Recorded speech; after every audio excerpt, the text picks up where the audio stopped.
Good morning to all. Today we are discussing about 3-column cash book. 3-column cash bookന് 3 columns ആണുള്ളത്. ഏതെല്ലാമാണ് columns?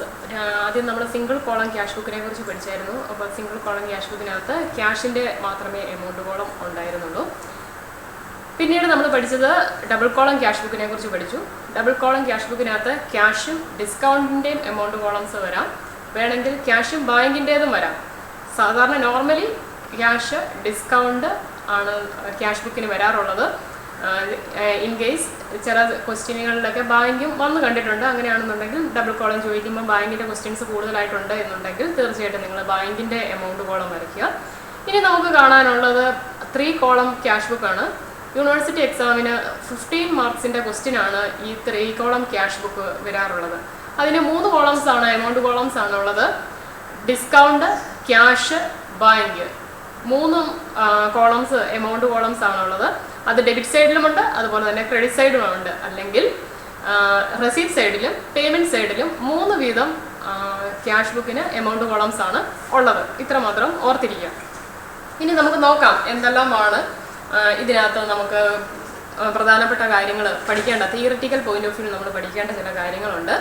തിയറിക്ക് അത് ആദ്യം പറയേണ്ടത് ഈ cash book 3 കോളത്തിനകത്ത് ഏതെല്ലാം, അഥവാ നിങ്ങളോട് ചോദിക്കുകയാണ് 3 കോളം ക്യാഷ് ബുക്ക് എന്താണെന്ന് ചോദിച്ചു കഴിഞ്ഞാൽ ഓർത്തിരിക്കുക. 3 കോളം ക്യാഷ് ബുക്കിനകത്ത് 3 കോളംസ് അല്ലെങ്കിൽ ട്രിപ്പിൾ കോളം ക്യാഷ് ബുക്കിനകത്ത് 3 എമൗണ്ട് കോളംസ് ആണുള്ളത്. ഡിസ്കൗണ്ട്, ക്യാഷ്, ബാങ്ക് അടങ്ങുന്ന 3 എമൗണ്ട് കോളംസ് ആണുള്ളത്. 2 സൈഡിലും ഉണ്ട് എന്നുള്ളത് നിങ്ങൾ ഓർത്തിരിക്കുക. അതിനുശേഷം നമ്മൾ കാണേണ്ടത് ഇതിനകത്തൊക്കെ എന്തെല്ലാമാണ് എഴുതുന്നത്. ഡിസ്കൗണ്ടിൻ്റെ കോളത്തിനകത്ത് സാധാരണയായിട്ട് ഡിസ്കൗണ്ടിൻ്റെ അലൗഡ്, അതായത് ഡിസ്കൗണ്ട് നമ്മൾ എന്തെങ്കിലും അലൗ ചെയ്തിട്ടുണ്ടെങ്കിൽ അത് ഡെബിറ്റ് സൈഡിൽ നമ്മൾ എൻ്റർ ചെയ്യണം. ഡിസ്കൗണ്ട് എന്തെങ്കിലും കൊടുത്തിട്ടുണ്ടെങ്കിൽ അല്ലെങ്കിൽ നമുക്ക് റിസീവ് ചെയ്തിട്ടുണ്ടെങ്കിൽ അത് നമ്മൾ സാധാരണയായിട്ട് പേയ്മെൻറ്റ് സൈഡിലാണ് റിസീവ് ചെയ്തിരിക്കുന്നത് എഴുതേണ്ടത്. അതിന് വേണ്ടിയിട്ടാണ് ഡിസ്കൗണ്ടിൻ്റെ എമൗണ്ട് കോളം. പേയ്മെൻറ്റ് സൈഡിലാണ് പ്രത്യേകം ശ്രദ്ധിച്ചോണം. ഡിസ്കൗണ്ട് എപ്പോഴും നമ്മൾ മാറ്റി, ചിലപ്പം കിട്ടിയതാണല്ലോ എന്നൊക്കെ ഓർത്തുകൊണ്ട് നമ്മൾ മാറ്റി എഴുതും. അങ്ങനെ എഴുതാൻ പാടില്ല. ഡിസ്കൗണ്ട് അലൗ ചെയ്തിരിക്കുന്നതാണെങ്കിൽ അത് റെസീപ്റ്റ് സൈഡിലും, ഡിസ്കൗണ്ട് റിസീവ് ചെയ്തിട്ടുണ്ട് എന്നുണ്ടെങ്കിൽ അത് പേയ്മെൻറ്റ് സൈഡിലുമായിരിക്കണം നമ്മൾ എഴുതേണ്ടത്. ഇത് പ്രത്യേകം ശ്രദ്ധിച്ചു കൊള്ളണം. അതിന് ഓൾറെഡി നമ്മൾ അതിൻ്റെ എൻട്രി ഒക്കെ പഠിച്ചിട്ടുള്ളതാണ്. ആ എൻട്രി ഓർത്ത് വെച്ചിട്ട് പോസ്റ്റ് ചെയ്യാനായിട്ട് പ്രത്യേകം ശ്രദ്ധിച്ചു കൊള്ളണം. നെക്സ്റ്റ് വൺ പറഞ്ഞിരിക്കുന്നത് ക്യാഷ് ആണ്. ക്യാഷിൻ്റെ സാധാരണ പോലെ ക്യാഷിൻ്റെ എമൗണ്ട് കോളമാണെന്നുണ്ടെങ്കിൽ ക്യാഷ് റിസീവ് ചെയ്തിരിക്കുന്നത് ഡെബിറ്റ് സൈഡിൽ എഴുതുക. ക്യാഷ് പേയ്മെൻറ്റ് എന്തെങ്കിലും വന്നിട്ടുണ്ട് എന്നുണ്ടെങ്കിൽ അത് ക്രെഡിറ്റ് സൈഡിൽ എഴുതുക. അടുത്തത് പറഞ്ഞു പോയിരിക്കുന്ന ബാങ്കിനെ കുറിച്ചാണ്. ബാങ്കിൻ്റെ എന്തെങ്കിലും റിസീവ് ചെയ്തിട്ടുണ്ടെന്നുണ്ടെങ്കിൽ ബാങ്കിൽ നിന്ന് എന്തെങ്കിലും നമുക്ക് കിട്ടിയിട്ടുണ്ട് എന്നുണ്ടെങ്കിൽ ബാങ്കിൻ്റേത് നമ്മൾ ഡെബിറ്റ് സൈഡിൽ എഴുതുക. അതുപോലെ തന്നെ എന്തെങ്കിലും പേയ്മെൻറ്റ്സ് ബാങ്കിലേക്ക് എന്തെങ്കിലും പോയിട്ടുണ്ട്, നമ്മുടെ ക്യാഷ് എന്തെങ്കിലും പോയിട്ടുണ്ട് എന്നുണ്ടെങ്കിൽ അത് ക്രെഡിറ്റ് സൈഡിൽ എഴുതുക. ഇങ്ങനെയാണ് സാധാരണയായിട്ട് നമ്മൾ എൻ്റർ ചെയ്യാറുള്ളത്. ഇനി ഒരു പ്രത്യേകതയുള്ളത് എന്താണെന്ന് ചോദിച്ചാൽ ക്യാഷ് ബുക്കിനകത്ത് കോൺട്രാ എൻട്രി എന്ന് പറയുന്ന ഒരു ഐറ്റം വരുന്നുണ്ട്. ട്രിപ്പിൾ കോളം ക്യാഷ് ബുക്കിന് വരുന്ന ഒരു ഐറ്റമാണ് കോൺട്രാ എൻട്രി. എന്താണ് ഈ കോൺട്രാ എൻട്രി എന്ന് പഠിച്ചതിന് ശേഷം വേണം നമ്മൾ ക്യാഷ് ബുക്കിൻ്റെ ട്രിപ്പിൾ കോളം ക്യാഷ് ബുക്ക് എഴുതാനായിട്ട് തുടങ്ങാൻ. അപ്പോൾ കോൺട്രാ എൻട്രി എന്ന് പറഞ്ഞു കഴിഞ്ഞ് കഴിഞ്ഞാൽ ഇത്ര മാത്രമേ ഉള്ളൂ. Journal entry appearing on both the debit side and credit side of an account is known as contra entry. Contra entry എന്ന് പറഞ്ഞു കഴിഞ്ഞാൽ ജേർണൽ എൻട്രിക്കകത്ത് ഡെബിറ്റ് സൈഡിലും ക്രെഡിറ്റ് സൈഡിലും ഐറ്റംസ് അല്ലെങ്കിൽ അക്കൗണ്ടിനെ ബാധിക്കുന്ന അല്ലെങ്കിൽ അഫക്റ്റ് ചെയ്യുന്ന എൻട്രികളെ നമ്മൾ പറയുന്ന പേരാണ് കോൺട്രാ എൻട്രി എന്നതുകൊണ്ട് മീൻ ചെയ്യുന്നത്. കോൺട്രാ ഐറ്റംസ് എന്നും ചിലപ്പോൾ നമ്മൾ പറയാറുണ്ട്. കോൺട്രാ ഐറ്റംസ് എന്നോ കോൺട്രാ എൻട്രി എന്നോ പറയാം. ഈ ചോദ്യം എപ്പോഴും ചോദിച്ചു കേട്ടിട്ടുള്ളതാണ്. 2 മാർക്കിന് ചോദിക്കുന്ന ക്വസ്റ്റ്യനാണ് contra entry. What you mean by contra entry? അതിന് ഇത്രയേ ഉള്ളൂ ഉത്തരം. A journal entry appearing both the debit side and credit side of an account. ഒരു അക്കൗണ്ടിൻ്റെയോ അല്ലെങ്കിൽ ഒരു സ്റ്റേറ്റ്മെൻറ്റിൻ്റെയോ 2 സൈഡിലും ഡെബിറ്റ് സൈഡിലും ക്രെഡിറ്റ് സൈഡിലും അപ്പിയർ ചെയ്യുന്ന ഐറ്റംസിനെ നമ്മൾ പറയുന്നതാണ്, ആ ജേർണൽ എൻട്രിക്ക് പറയുന്ന പേരാണ് കോൺട്രാ എൻട്രി എന്നുകൊണ്ട് മീൻ ചെയ്യുന്നത്. ഇനി കോൺട്രാ എൻട്രി നമ്മൾ എങ്ങനെയാണ് ഡിനോട്ട് ചെയ്യുന്നത് എന്നാണ് പറയാനായിട്ട് പോകുന്നത്. നമ്മളുടെ ക്യാഷ് ബുക്കിൻ്റെ ട്രിപ്പിൾ കോളം ക്യാഷ് ബുക്കിൻ്റെ LF കോളം അല്ലെങ്കിൽ ലെഡ്ജർ ഫോളിയോ കോളത്തിനകത്ത് കോൺട്രാ എൻട്രി ആണ് നമ്മൾ എഴുതുന്നത് എന്നുണ്ടെങ്കിൽ തീർച്ചയായിട്ടും അത് ഡിനോട്ട് ചെയ്തിരിക്കണം. നോട്ട് ചെയ്യുന്നത് എങ്ങനെയാണെന്ന് ചോദിച്ചാൽ C, ക്യാപിറ്റൽ ലെറ്റർ C എന്ന് നമ്മൾ LF കോളത്തിൽ നമ്മൾ എഴുതി വെച്ചിരിക്കണം. അങ്ങനെ ഡിനോട്ട് ചെയ്താൽ മാത്രമേ കോൺട്രാ എൻട്രി ആണെന്നുള്ളത് നമുക്ക് തിരിച്ചറിയാനായിട്ട് സാധിക്കത്തുള്ളൂ. അങ്ങനെ എഴുതാതെ പോയി കഴിഞ്ഞ് കഴിഞ്ഞാൽ ചിലപ്പോൾ പരീക്ഷാ പോയിന്റ് ഓഫ് വ്യൂലൊക്കെ നോക്കുമ്പോൾ നമുക്ക് 15 മാർക്കിൻ്റെ ക്വസ്റ്റ്യൻ ഒക്കെ ആണെന്നുണ്ടെങ്കിൽ എത്ര കോൺട്രാ എൻട്രി രണ്ട് സൈഡിലും ഉണ്ട് എന്നുള്ളതാണ് എപ്പോഴും നോക്കാറുള്ളത്. രണ്ട് സൈഡിൽ ഈക്വലായിട്ട് കോൺട്രാ എൻട്രി വരുവുള്ളൂ. ഒരു കാരണവശാലും ഒരു സൈഡിൽ രണ്ടും ഒരു സൈഡിൽ ഒന്നും ആയിട്ടൊന്നും വരികയില്ല. രണ്ട് സൈഡിൽ, അതായത് ഡെബിറ്റ് സൈഡിലും ക്രെഡിറ്റ് സൈഡിലും കോൺട്രാ ഐറ്റംസ് ഉണ്ടായെന്നുണ്ടെങ്കിൽ രണ്ടും ഒരുപോലെ വരികയുള്ളൂ. അത് ഓർത്ത് കൊള്ളുക. അപ്പോൾ കോൺട്രാ ഐറ്റംസിനെ നമ്മൾ ഡിനോട്ട് ചെയ്യാൻ വേണ്ടി capital letter C contra entry ആണ് എഴുതിയിരിക്കുന്നത് എന്നുണ്ടെങ്കിൽ തീർച്ചയായിട്ടും നിങ്ങൾ ക്യാപിറ്റൽ ലെറ്റർ C LF കോളത്തിൽ നിങ്ങൾ എഴുതിയിരിക്കണം, സൂചിപ്പിച്ചിരിക്കണം അത് കോൺട്രാ എൻട്രി ആണെന്നുള്ളത്. ഇനി ഏതെല്ലാം കാര്യങ്ങളിലാണ് കോൺട്രാ എൻട്രി ഉണ്ടാകുന്നത് എന്നുള്ളതാണ്. ആകെ പ്രത്യേകമായിട്ട് 2 ട്രാൻസാക്ഷൻസിലാണ് സാധാരണയായിട്ട് കോൺട്രാ ഐറ്റംസ് ഉണ്ടാകാറുള്ളത്. ഒന്ന്, ക്യാഷ് ഡെപ്പോസിറ്റ് ചെയ്യുക. ക്യാഷ് ഡെപ്പോസിറ്റ് ചെയ്യുന്ന അവസരത്തിലും അതുപോലെ തന്നെ ക്യാഷ് ഡെപ്പോസിറ്റ് ചെയ്യുക അല്ലെങ്കിൽ ഓപ്പൺ ആൻ അക്കൗണ്ട്, ഒരു ബാങ്ക് അക്കൗണ്ട് ഓപ്പൺ ചെയ്തതിനെ കുറിച്ച് പറയുക. അതുമല്ലെന്നുണ്ടെങ്കിൽ ചെക്ക് കളക്ഷന് വേണ്ടി വിടുന്ന അവസ്ഥയിൽ ഇങ്ങനെയുള്ള സാഹചര്യങ്ങളിലെല്ലാം എൻട്രി എഴുതാറുള്ളത് എങ്ങനെയാണ് നമ്മൾ എഴുതാറുള്ളത്? ബാങ്ക് അക്കൗണ്ടിനെ നമ്മൾ ഡെബിറ്റ് ചെയ്യും, ക്യാഷ് അക്കൗണ്ടിനെ ക്രെഡിറ്റ് ചെയ്യും. ഇതാണ് നമ്മൾ ചെയ്യാറുള്ളത്. അപ്പോൾ ഈ 3 കാര്യങ്ങൾ, ഓപ്പൺ ആൻ അക്കൗണ്ട്, അതുപോലെ തന്നെ ഒന്നെങ്കിൽ ഡെപ്പോസിറ്റ് ചെയ്യുക, ബാങ്ക് അക്കൗണ്ടിൽ എന്തെങ്കിലും കൊണ്ടുപോയി ഡെപ്പോസിറ്റ് ചെയ്യുക, അതുമല്ലെന്നുണ്ടെങ്കിൽ കളക്ഷന് വേണ്ടി ചെക്ക് കളക്ട് ചെയ്യാൻ വേണ്ടി നമ്മൾ ബാങ്കിൽ നിക്ഷേപിക്കുക അല്ലെങ്കിൽ കളക്ട് ചെയ്യാനായിട്ട് കൊടുക്കുക. ഈ 3 കാര്യങ്ങളാണ് ആദ്യത്തെ എൻട്രിക്ക് വരാറുള്ളത്. അതാണ് ഫസ്റ്റ് ഞാൻ പറഞ്ഞു പോയ കോൺട്രാ എൻട്രിക്കുള്ള ഒന്ന്. അടുത്തത് രണ്ടാമത്തേത് എന്ന് പറയുന്നത് ഓഫീസ് പർപ്പസിന് വേണ്ടിയിട്ട് വിഡ്രോ ചെയ്യുകയാണെന്നുണ്ടെങ്കിൽ, ക്യാഷ് ഓഫീസ് പർപ്പസിന് വേണ്ടിയിട്ട് നമ്മൾ വിഡ്രോ ചെയ്യുകയാണ്. ബാങ്കിലായിക്കൊള്ളട്ടെ അല്ലെങ്കിൽ നമ്മൾ ഓഫീസ് പർപ്പസിന് വേണ്ടി സാധാരണയായിട്ട് ബാങ്കിൽ നിന്നാണ് നമ്മൾ സാധാരണയായിട്ട് വിഡ്രോ ചെയ്യാറുള്ളത്. ഓഫീസിൽ ഇരിക്കുന്ന സാധനം നമുക്ക് വിഡ്രോ ചെയ്യേണ്ടി വരുന്നില്ല. അതുകൊണ്ട് ക്യാഷ് വിഡ്രോ ചെയ്യുകയാണ്. ഓഫീസ് യൂസിന് വേണ്ടിയിട്ട് ബാങ്കിൽ കിടക്കുന്ന പണം നമ്മൾ വിഡ്രോ ചെയ്യുകയാണ്. ഓഫീസ് പർപ്പസിന് വേണ്ടി പണം വിഡ്രോ ചെയ്യുന്ന സമയത്ത് എൻട്രി എങ്ങനെയാണ് എഴുതുന്നത്? Cash account debtor to bank, ഇതാണ് നമ്മൾ എൻട്രി എഴുതാറുള്ളത്. ഈ 2 കേസുകളിൽ മാത്രമേ, അതായത് ആദ്യത്തേതിൽ നമ്മൾ എൻട്രി എഴുതിയത് bank account debtor to cash എന്നും, വിഡ്രോ ചെയ്യുന്ന സമയത്ത് നമ്മൾ സാധാരണയായിട്ട് എഴുതാറുള്ളത് cash account debtor to bank എന്നുമാണോ നമ്മൾ സാധാരണയായിട്ട് എഴുതാറുള്ളത്. ഇങ്ങനെ 2 കേസുകളിൽ മാത്രമാണ് കോൺട്രാ ഐറ്റംസ് അപ്പിയർ ചെയ്യാറുള്ളൂ. ബാക്കി അവസരങ്ങളിലൊന്നും കോൺട്രാ ഐറ്റംസ് എൻട്രി ചെയ്യേണ്ടതായിട്ട് വരാറില്ല, അല്ലെങ്കിൽ കോൺട്രാ ഐറ്റംസ് ഉണ്ടാകാറില്ല. ഇത്രയും മാത്രം ഒന്ന് ശ്രദ്ധിച്ചാൽ മതി. കോൺട്രാ ഐറ്റംസ് ഏതിലൊക്കെയാണ് വരുന്നത് എന്നുള്ളത് മാത്രം ഓർത്താൽ മതി. ഇതേ 2 ട്രാൻസാക്ഷൻസിന്റെ കാര്യത്തിൽ മാത്രമേ വരാറുള്ളൂ, കോൺട്രാ എൻട്രി വരാറുള്ളൂ. ഇനി മറ്റൊന്ന് പറയാനുള്ളത്, നമുക്ക് എങ്ങനെയാണ് ചെക്കിന്റെ കാര്യത്തിൽ എങ്ങനെയാണ് അതിന്റെ ട്രീറ്റ്മെന്റ്, നിങ്ങളുടെ പുസ്തകത്തിനകത്ത് പറഞ്ഞിട്ടുണ്ട് എങ്ങനെയാണ് ചെക്ക് കിട്ടിക്കഴിഞ്ഞ് കഴിഞ്ഞാൽ അതിനെ ട്രീറ്റ് ചെയ്യേണ്ടത് എന്നുള്ളതിനെ കുറിച്ച് പറഞ്ഞിട്ടുണ്ട്. അതൊന്നും നന്നായിട്ട് പഠിക്കേണ്ടതായിട്ടുണ്ട്. നമ്മൾ ഇത്രയും ദിവസങ്ങളിൽ നമ്മൾ പറഞ്ഞിരുന്നു ചെക്കൊക്കെ കിട്ടിക്കഴിഞ്ഞ് കഴിഞ്ഞാൽ എങ്ങനെയാണ് ട്രീറ്റ് ചെയ്യേണ്ടതെന്നുള്ളതിനെ കുറിച്ച് പറഞ്ഞു. നമ്മുടെ കസ്റ്റമറുടെ കയ്യിൽ നിന്ന് ചെക്ക് കിട്ടുകയാണെന്നുണ്ടെങ്കിൽ, കസ്റ്റമറുടെ കയ്യിൽ നിന്ന് ചെക്ക് കിട്ടുമ്പോൾ, അതായത് സെയിൽ നടന്ന ശേഷം നമുക്ക് കസ്റ്റമറുടെ കയ്യിൽ നിന്ന് ചെക്ക് കിട്ടിക്കഴിഞ്ഞ് കഴിഞ്ഞാൽ അത് ക്യാഷായിട്ട് ട്രീറ്റ് ചെയ്യണം. അത് ക്യാഷിൻ്റെ കുളത്തിലാണ് എൻട്രി ചെയ്യേണ്ടതെന്നൊക്കെ നമ്മൾ പഠിച്ചായിരുന്നു അല്ലേ? ഇതിന് മുമ്പ് ചെക്കുമായിട്ട് റിലേറ്റഡ് ആയിട്ട് ജേണൽ എൻട്രി പഠിപ്പിച്ച സമയത്ത് ഞാൻ പറഞ്ഞിരുന്നു. ജേണൽ എൻട്രി എഴുതുമ്പോൾ പ്രത്യേകം ശ്രദ്ധിക്കേണ്ട ഒരു കാര്യമാണ്, കസ്റ്റമറുടെ കയ്യിൽ നിന്ന് എന്തെങ്കിലും ചെക്ക് കിട്ടുകയാണെന്നുണ്ടെങ്കിൽ അത് ക്യാഷ് ആയിട്ട് ട്രീറ്റ് ചെയ്യണം. എന്നാൽ പർച്ചേസസ് നടക്കുമ്പോൾ നമ്മൾ ചെക്ക് കൊടുക്കുകയാണെന്നുണ്ടെങ്കിൽ സാധാരണ ബാങ്കിന്റെ ഇത് കൂട്ടാണ് നമ്മൾ എഴുതാറുള്ളത്. പർച്ചേസസ് അക്കൗണ്ട് ഡെറ്റർ ടു, അതായത് ചെക്ക് കൊടുത്തു അപ്പോൾ purchases account debtor to bank എന്നായിരുന്നു എഴുതുന്നത്. അതേസമയം കസ്റ്റമറുടെ കയ്യിൽ നിന്ന് ഒരു ചെക്ക് ലഭിക്കുകയാണെന്നുണ്ടെങ്കിൽ നമ്മൾ എൻട്രി എഴുതേണ്ടത് ക്യാഷ് അക്കൗണ്ട് ഡെറ്റർ ടു കസ്റ്റമറുടെ പേരാണ് നമ്മൾ സാധാരണയായിട്ട് എഴുതാറുള്ളത്. അങ്ങനെ ഒരു വ്യത്യാസമുണ്ട് എന്ന് ഞാൻ പറഞ്ഞിരുന്നു. നെക്സ്റ്റ് വൺ പറഞ്ഞു പോയിരിക്കുന്നത് ഇതിനകത്ത് ട്രീറ്റ്മെന്റ് എന്താണെന്നുള്ളതാണ്. അതായത് 3 കോളം ക്യാഷ് ബുക്കിന്റെ ട്രീറ്റ്മെന്റ് എന്താണ് ചെക്കുമായിട്ട് റിലേറ്റഡ് ആയിട്ടുള്ളത്. ഫസ്റ്റ് വൺ പറഞ്ഞു പോയിരിക്കുന്നത് check received from A party. ഒരു പാർട്ടിയുടെ കയ്യിൽ നിന്ന് നമുക്ക് ചെക്ക് കിട്ടി, അത് നമ്മൾ ബാങ്കിലേക്ക് കളക്ഷന് വേണ്ടിയിട്ട് വിടുകയാണെന്ന് വിചാരിക്കുക. അങ്ങനെയുള്ള സമയത്ത് ബാങ്ക് അക്കൗണ്ടിനെ നമ്മൾ ഡെബിറ്റ് ചെയ്യണം. ആ പാർട്ടി ആരാണോ, കസ്റ്റമർ അല്ലെങ്കിൽ ആ പാർട്ടി ആരാണോ ആ പാർട്ടിയുടെ അക്കൗണ്ടിനെ ക്രെഡിറ്റ് ചെയ്യുക. ഒന്നുകൂടെ എടുത്ത് പറയുകയാണ്, ചെക്ക് നമുക്ക് കിട്ടി, നമ്മളത് കളക്ഷന് വേണ്ടിയിട്ട് ബാങ്കിലേക്ക് കൊടുക്കുന്ന കേസാണ്. അങ്ങനെ കളക്ഷന് വേണ്ടി കൊടുക്കുന്ന സമയത്ത് ബാങ്ക് അക്കൗണ്ടിനെ നമ്മൾ ഡെബിറ്റ് ചെയ്യുക. നമ്മൾ സാധാരണ അങ്ങനെയാണ് കളക്ഷന് കൊടുക്കുന്ന സമയത്ത് ബാങ്ക് അക്കൗണ്ട്, ബാങ്കിലെ ബാലൻസ് കൂടുന്നതുകൊണ്ട് ബാങ്കിനെ നമ്മൾ ഡെബിറ്റ് ചെയ്തു. പാർട്ടീസ് അക്കൗണ്ടിനെ നമ്മൾ എന്ത് ചെയ്യണം? ക്രെഡിറ്റ് ചെയ്യണം. ഇതാണ് നമ്മൾ സാധാരണ ചെയ്യാറുണ്ടായിരുന്നത്. On the other hand, if the check received from a party is sent to the bank for the collection at later date. നമ്മൾ മറ്റൊരു ദിവസമാണത് കൊടുക്കുന്നത്. അതായത് ഇന്ന് കിട്ടി, ഇന്ന് തന്നെ നമ്മളത് കളക്ഷന് കൊടുക്കുകയാണെന്നുണ്ടെങ്കിൽ കുഴപ്പമില്ല. ഇന്ന് കിട്ടിയത് നമ്മൾ മറ്റൊരു ദിവസമാണ് അതിൻ്റെ കളക്ഷന് വേണ്ടിയിട്ട് കൊടുക്കുന്നത് എന്നുണ്ടെങ്കിൽ അതിങ്ങനെയാണ് ട്രീറ്റ് ചെയ്യേണ്ടത്. സാധാരണയായിട്ട് നമ്മളുടെ കയ്യിലേക്ക് കിട്ടുന്ന സമയത്ത് നമ്മൾ ക്യാഷായിട്ട് ട്രീറ്റ് ചെയ്യുന്നു. അങ്ങനെ നമ്മൾ അതിന് നേരത്തെ ഓൾറെഡി ഞാൻ പറഞ്ഞു പോയതുപോലെ തന്നെ ചെക്ക് കിട്ടി കഴിയുമ്പോൾ നമ്മൾ ക്യാഷായിട്ട് കസ്റ്റമറുടെ കയ്യിൽ നിന്ന് നമുക്കൊരു ചെക്ക് കിട്ടുകയാണെന്നുണ്ടെങ്കിൽ അപ്പോൾ നമ്മൾ ക്യാഷായിട്ട് ട്രീറ്റ് ചെയ്യുന്ന പോലെ തന്നെ ട്രീറ്റ് ചെയ്യുക. അത് കഴിഞ്ഞ് വെച്ചിട്ട് ആ പാർട്ടിയുടെ അക്കൗണ്ടിനെ നമ്മൾ ക്രെഡിറ്റ് ചെയ്യുക. പിന്നെയും ഉണ്ട് അതിൻ്റെ ബാക്കി. പിറ്റേ ദിവസം നമ്മളത് മറ്റൊരു ദിവസമാണ് അത് ചെക്ക് കൊണ്ടുപോയി കളക്ഷന് വേണ്ടി കൊടുക്കുന്നത് എന്നുണ്ടെങ്കിൽ അതിങ്ങനെയാണ് എഴുതേണ്ടത്. നമ്മളുടെ ക്യാഷ് ഡെപ്പോസിറ്റ് ചെയ്യുമ്പോൾ നമ്മൾ എങ്ങനെയാണോ ട്രീറ്റ് ചെയ്യാറുള്ളത് അതുപോലെ തന്നെയാണ്. And deposited cash into the bank എങ്ങനെയാണോ നമ്മൾ വിടുന്നത് അതേ എൻട്രി തന്നെയാണ് എഴുതാറുള്ളത്. ബാങ്ക് അക്കൗണ്ടിനെ നമ്മൾ ഡെബിറ്റ് ചെയ്യണം, അതുപോലെ തന്നെ ക്യാഷ് അക്കൗണ്ടിനെ ക്രെഡിറ്റും ചെയ്യണം.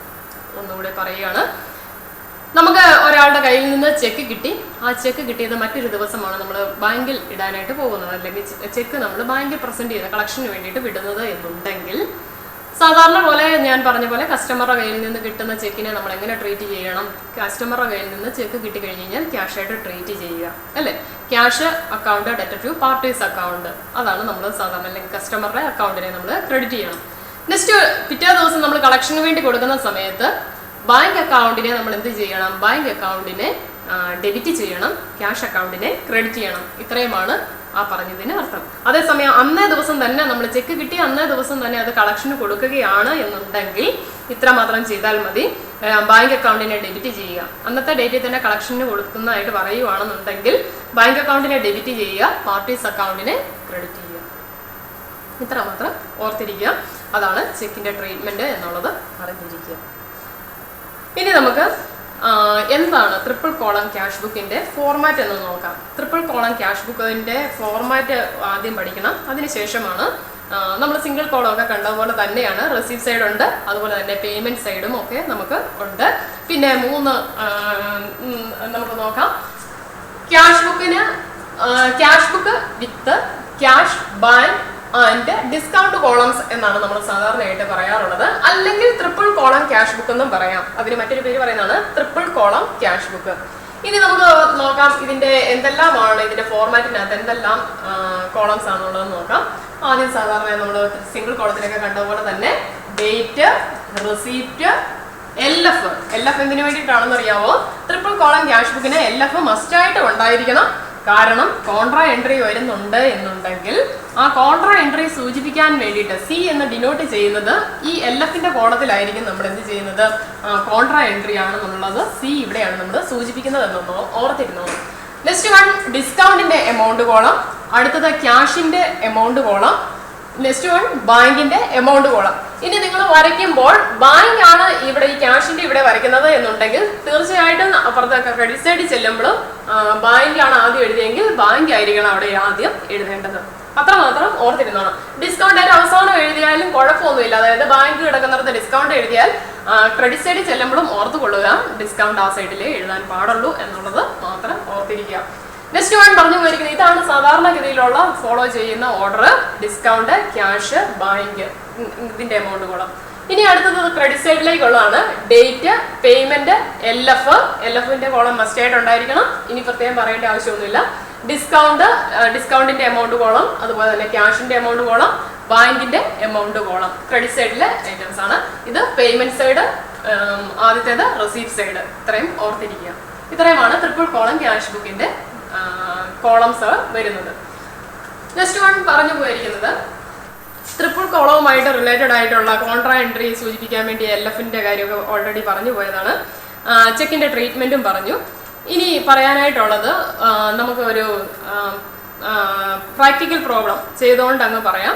അന്നേരം അതിൻ്റെ അകത്തെ കുറച്ച് അഡ്ജസ്റ്റ്മെന്റ്സ് എന്നല്ല നമ്മൾ പറയാറ്, അതിനകത്തെ കുറച്ച് ഡീറ്റെയിൽഡ് ആയിട്ട് ചെക്കുമായിട്ട് റിലേറ്റഡ് ആയിട്ടുള്ള കാര്യങ്ങൾ അപ്പോൾ ഡീറ്റെയിൽഡ് ആയിട്ട് പറഞ്ഞു തരാം. ക്യാഷ് ബുക്കിൻ്റെ അകത്ത് എന്തെല്ലാമാണ് വരുന്നത് എന്നുള്ളത്. നിങ്ങൾ MC ബേബിയുടെ ടെസ്റ്റിനകത്തെ പ്രാക്ടിക്കൽ പ്രോബ്ലമാണ് ആദ്യം ചെയ്യുന്നത്. സിമ്പിളായിട്ടുള്ള ഒരു പ്രോബ്ലം അല്ല എടുക്കുന്നത്, ഇച്ചിരി ബുദ്ധിമുട്ടുള്ള ഒരു പ്രോബ്ലമാണ് നിങ്ങൾക്ക് വേണ്ടി തരുന്നത്. ആദ്യത്തെ ഫസ്റ്റ് പ്രാക്ടിക്കൽ പ്രോബ്ലം നിങ്ങളുടെ പേജ് നമ്പർ 119 കിടക്കുന്നതാണ്. പേജ് നമ്പർ 119, 3 കോളം ക്യാഷ് ബുക്കിന്റെ 22. അതായത് പ്രാക്ടിക്കൽ പ്രോബ്ലം 22 ഉള്ളതാണ്. 22 ആണ്. അതാണ് ഇന്ന് നിങ്ങൾക്ക് വേണ്ടിയിട്ട് ക്യാഷ് ബുക്കിന് വേണ്ടിയിട്ട് ചെയ്തു തരുന്നത്. നോക്കിക്കോളൂ. 2000 make A cash book with cash, bank and discount columns. 2018 ജനുവരി 1 ആദ്യത്തെ ട്രാൻസാക്ഷൻ ആണ്. ജനുവരി 1 ആദ്യത്തെ ഫസ്റ്റ് ട്രാൻസാക്ഷൻ ആണ് പറയുന്നത്. Cash in hand ₹2800, cash to bank ₹8100. ഇങ്ങനെയാണ് പറഞ്ഞിരിക്കുന്നത്. നിങ്ങൾക്കറിയാം, സാധാരണ ക്യാഷ് ബുക്ക് എഴുതുമ്പോൾ ഇങ്ങനെ ഒരു ബാലൻസ് തന്നിട്ടുണ്ട് എന്നുണ്ടെങ്കിൽ എങ്ങനെയാണ് എഴുതേണ്ടതെന്ന് അറിയാം. ക്യാഷ് ബുക്കിന് എപ്പോഴും ഡെബിറ്റ് ബാലൻസ് ആയിരിക്കും ഉണ്ടായിരിക്കുന്നത്. ബാങ്കിന് വേണമെങ്കിൽ ഡെബിറ്റോ ക്രെഡിറ്റോ ബാലൻസസ് വരാം. ബാങ്കിന് ഡെബിറ്റ് ബാലൻസ് ആണെന്നുണ്ടെങ്കിൽ ബാങ്കിൽ നമുക്ക് ഇത്ര രൂപ ഡെപ്പോസിറ്റ് ഉണ്ട് എന്നാണ് അതിനർത്ഥം. ബാങ്കിന് ക്രെഡിറ്റ് ബാലൻസ് ആണ് എന്നുണ്ടെങ്കിൽ അതിനർത്ഥം ബാങ്ക് അല്ലെങ്കിൽ ക്രെഡിറ്റ് ബാലൻസ് സൂചിപ്പിക്കുന്നത് ബാങ്ക് ഓവർ ഡ്രാഫ്റ്റിനെയാണ്. ഓൾറെഡി പറഞ്ഞിട്ടുള്ളതാണ്. ഇതിന് മുമ്പ് 2 കോളം ക്യാഷ് ബുക്കിനെ കുറിച്ച് പറഞ്ഞപ്പോൾ, ബാങ്കിന്റെ അക്കൗണ്ടുമായിട്ട് ബന്ധപ്പെടുത്തി പറഞ്ഞപ്പോൾ ഞാൻ പറഞ്ഞായിരുന്നു ബാലൻസ് എന്താണ് തന്നിരിക്കുന്നത് എന്നുള്ളത് പ്രത്യേകം ശ്രദ്ധിച്ചു കൊള്ളണം. ബാങ്ക് ഓവർ ഡ്രാഫ്റ്റ് എന്നാണ് തന്നിരിക്കുന്നത്, അല്ലെങ്കിൽ ബാങ്ക് എന്ന് പറഞ്ഞു വെച്ചിട്ട് നിങ്ങൾക്ക് ക്രെഡിറ്റ് എന്ന് ബ്രാക്കറ്റിൽ തന്നിട്ടുണ്ട് എന്നുണ്ടെങ്കിൽ അതിനർത്ഥം ബാങ്കിന്റെ ബാലൻസ് എഴുതേണ്ടത്, അല്ലെങ്കിൽ ബാലൻസ് ബ്രോക്ക് ഡൗൺ ചെയ്ത് എഴുതേണ്ടത് ക്രെഡിറ്റ് സൈഡിൽ അല്ലെങ്കിൽ പേയ്മെന്റ് സൈഡിലാണ് നമ്മൾ എഴുതേണ്ടത് എന്നാണ്. അല്ലെങ്കിൽ ബാങ്ക് ഓവർ ഡ്രാഫ്റ്റ് ആണെന്നാണ് അതിനർത്ഥം. ബാങ്ക് ഓവർ ഡ്രാഫ്റ്റ് എന്ന് പറഞ്ഞാൽ ലോണാണ്. ഇപ്പോൾ ഇവിടെ നമുക്ക് തന്നിരിക്കുന്ന ഈ ക്വസ്റ്റ്യനിൽ നമുക്ക് തന്നിരിക്കുന്നത് ക്യാഷ് ഇൻ ഹാൻഡ്, അതുപോലെ തന്നെ തന്നിരിക്കുന്ന cash to bank. Cash to ബാങ്കും ക്യാഷ് ഇൻ ഹാൻഡും തന്നിരിക്കുമ്പോൾ ഡെബിറ്റ് ആണ്. നമുക്കറിയാം ബാലൻസ് തന്നിരിക്കുന്നത് ഡെബിറ്റ് ബാലൻസ് ആണ് തന്നിരിക്കുന്നത്. നേരെ കൊണ്ടുപോയി നമ്മൾ ആ ഡെബിറ്റ് ബാലൻസസ് അങ്ങോട്ട് എഴുതി വെച്ചാൽ മതി. എവിടെയാണ്? റെസീപ്റ്റ് സൈഡിലാണ്. ക്യാഷിന്റെ ബാലൻസ് തന്നെയാണ് ബാങ്കിനും വന്നിരിക്കുന്നത്. റെസീപ്റ്റ് സൈഡിൽ കൊണ്ടുപോയി എഴുതുക. എന്താണെന്ന് പറഞ്ഞുകൊണ്ടാണ് എഴുതേണ്ടത്? സാധാരണ ആദ്യമായിട്ട് ഡേറ്റ് ഇടണം 1/1/2018. റെസീപ്റ്റ് സൈഡിൽ നമ്മൾ സാധാരണയായിട്ട് തുടങ്ങുമ്പോൾ 2 എന്നാണ് ചേർക്കാറുള്ളത്. 2 എന്ന് ചേർത്ത ശേഷം balance brought down, carry down എഴുതരുത്, ബ്രോക്ക് ഡൗൺ ചെയ്ത് എഴുതുന്നതാണ്. ക്യാഷ് ഇൻ ഹാൻഡ് തന്നിട്ടുണ്ട്, അതുകൊണ്ടാണ്. ഡിസ്കൗണ്ട് കോളത്തിൽ ഒന്നും എഴുതരുത്. എവിടെയാണ് ബ്രോക്ക് ഡൗൺ ചെയ്ത് എഴുതേണ്ടതെന്ന് ചോദിച്ചാൽ ക്യാഷിന്റെ എമൗണ്ട് കോളത്തിലാണ് ബ്രോക്ക് ഡൗൺ ചെയ്ത് എഴുതേണ്ടത്. ക്യാഷ് ഇൻ ഹാൻഡ് എന്ന് പറഞ്ഞിരിക്കുന്നത് ക്യാഷിന്റെ കോളത്തിലാണ് നമ്മൾ ബ്രോക്ക് ഡൗൺ ചെയ്ത് എഴുതേണ്ടത്. 2800 ക്വസ്റ്റ്യൻ പറഞ്ഞിട്ടുണ്ട്. അടുത്തത് പറഞ്ഞിരിക്കുന്നത് ബാങ്കിന്റെ ബാലൻസ് ആണ്. ക്യാഷ് ടു ബാങ്കിനെ കുറിച്ചാണ് പറഞ്ഞിരിക്കുന്നത്. ക്യാഷ് ടു ബാങ്ക് കിടക്കുന്നത് 8100.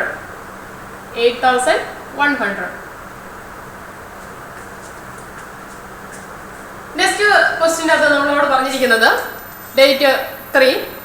ക്വസ്റ്റ്യൻ ഇതാണ്. റിസീവ്ഡ് ഫ്രം ജോസഫിന്റെ കയ്യിൽ നിന്ന് കിട്ടി ₹1,500 and allowed him a discount of ₹20. ഇവിടെ പറഞ്ഞിരിക്കുകയാണ് ജോസഫിന്റെ കയ്യിൽ നിന്ന് നമുക്ക് കിട്ടി. എത്ര കിട്ടി എന്നാണ് പറഞ്ഞിരിക്കുന്നത്? 1,500 കിട്ടി. അദ്ദേഹത്തിന് നമ്മൾ ഒരു ഡിസ്കൗണ്ട് അലൗ ചെയ്തിരിക്കുന്നതിനെ കുറിച്ചും പറഞ്ഞിരിക്കുകയാണ്. ജോസഫ് എന്ന് പറയുന്നത് അപ്പോൾ നമ്മളെ സംബന്ധിച്ചിടത്തോളം ഒരു കസ്റ്റമർ ആണ്. നമുക്ക് മനസ്സിലായി അല്ലേ? നമുക്ക് അയാളുടെ കയ്യിൽ നിന്ന് ഇങ്ങോട്ട് എന്തെങ്കിലും കിട്ടണമെന്നുണ്ടെങ്കിൽ അയാൾക്ക് നമ്മൾ എന്തോ കൊടുത്തു, എന്തോ ഒരു സർവീസോ അല്ലെങ്കിൽ ഗുഡ്സോ കൊടുത്തതിന് പകരമായിട്ടാണ് നമുക്ക് ഇങ്ങോട്ട് ലഭിക്കുന്നത് അല്ലേ? അപ്പോൾ തീർച്ചയായിട്ടും ഇങ്ങനെയാണ് എഴുതേണ്ടത്. എൻട്രി എന്നാണ് നമ്മൾ സാധാരണയായിട്ട് എഴുതാറുണ്ടായിരുന്നത്. ജോസഫിന്റെ കയ്യിൽ നിന്ന് നമുക്ക് എന്തെങ്കിലും ലഭിക്കുകയാണെന്നുണ്ടെങ്കിൽ നമ്മൾ എഴുതാറുണ്ടായിരുന്ന എൻട്രി ഇതായിരുന്നു. ക്യാഷാണ് നമുക്ക് കിട്ടിയിരിക്കുന്നത് അല്ലേ? ക്യാഷ് കിട്ടിക്കഴിഞ്ഞു കഴിഞ്ഞാൽ cash account debtor, discount account debtor to Joseph എന്ന് പറഞ്ഞുകൊണ്ടാണ് നമ്മൾ എഴുതുന്നത്. നമ്മളുടെ ബാങ്ക് അക്കൗണ്ട് ക്യാഷ് ബുക്കിലേക്ക് നമ്മൾ ഇങ്ങനെയാണ് എൻട്രി എഴുതാറുള്ളത്. ഡേറ്റ് എഴുതുക. ഡേറ്റ് 3/1/2018. എന്താന്ന് പറഞ്ഞുകൊണ്ട് എഴുതേണ്ടത്? Joseph to Joseph. എത്ര രൂപയാണ് നമുക്ക് ഡിസ്കൗണ്ട് ആയിട്ട്? ആദ്യം നമ്മൾ നോക്കേണ്ടത് നമ്മൾ എത്ര രൂപയാണ് നമുക്ക് റിസീവ് ചെയ്തിരിക്കുന്നത് നോക്കണം. നമുക്ക് റിസീവ് ചെയ്തിരിക്കുന്ന എമൗണ്ട് പറഞ്ഞിരിക്കുന്ന 1,500 എന്ന് കൃത്യമായിട്ട് അവിടെ പറഞ്ഞിട്ടുണ്ട്. 1,500.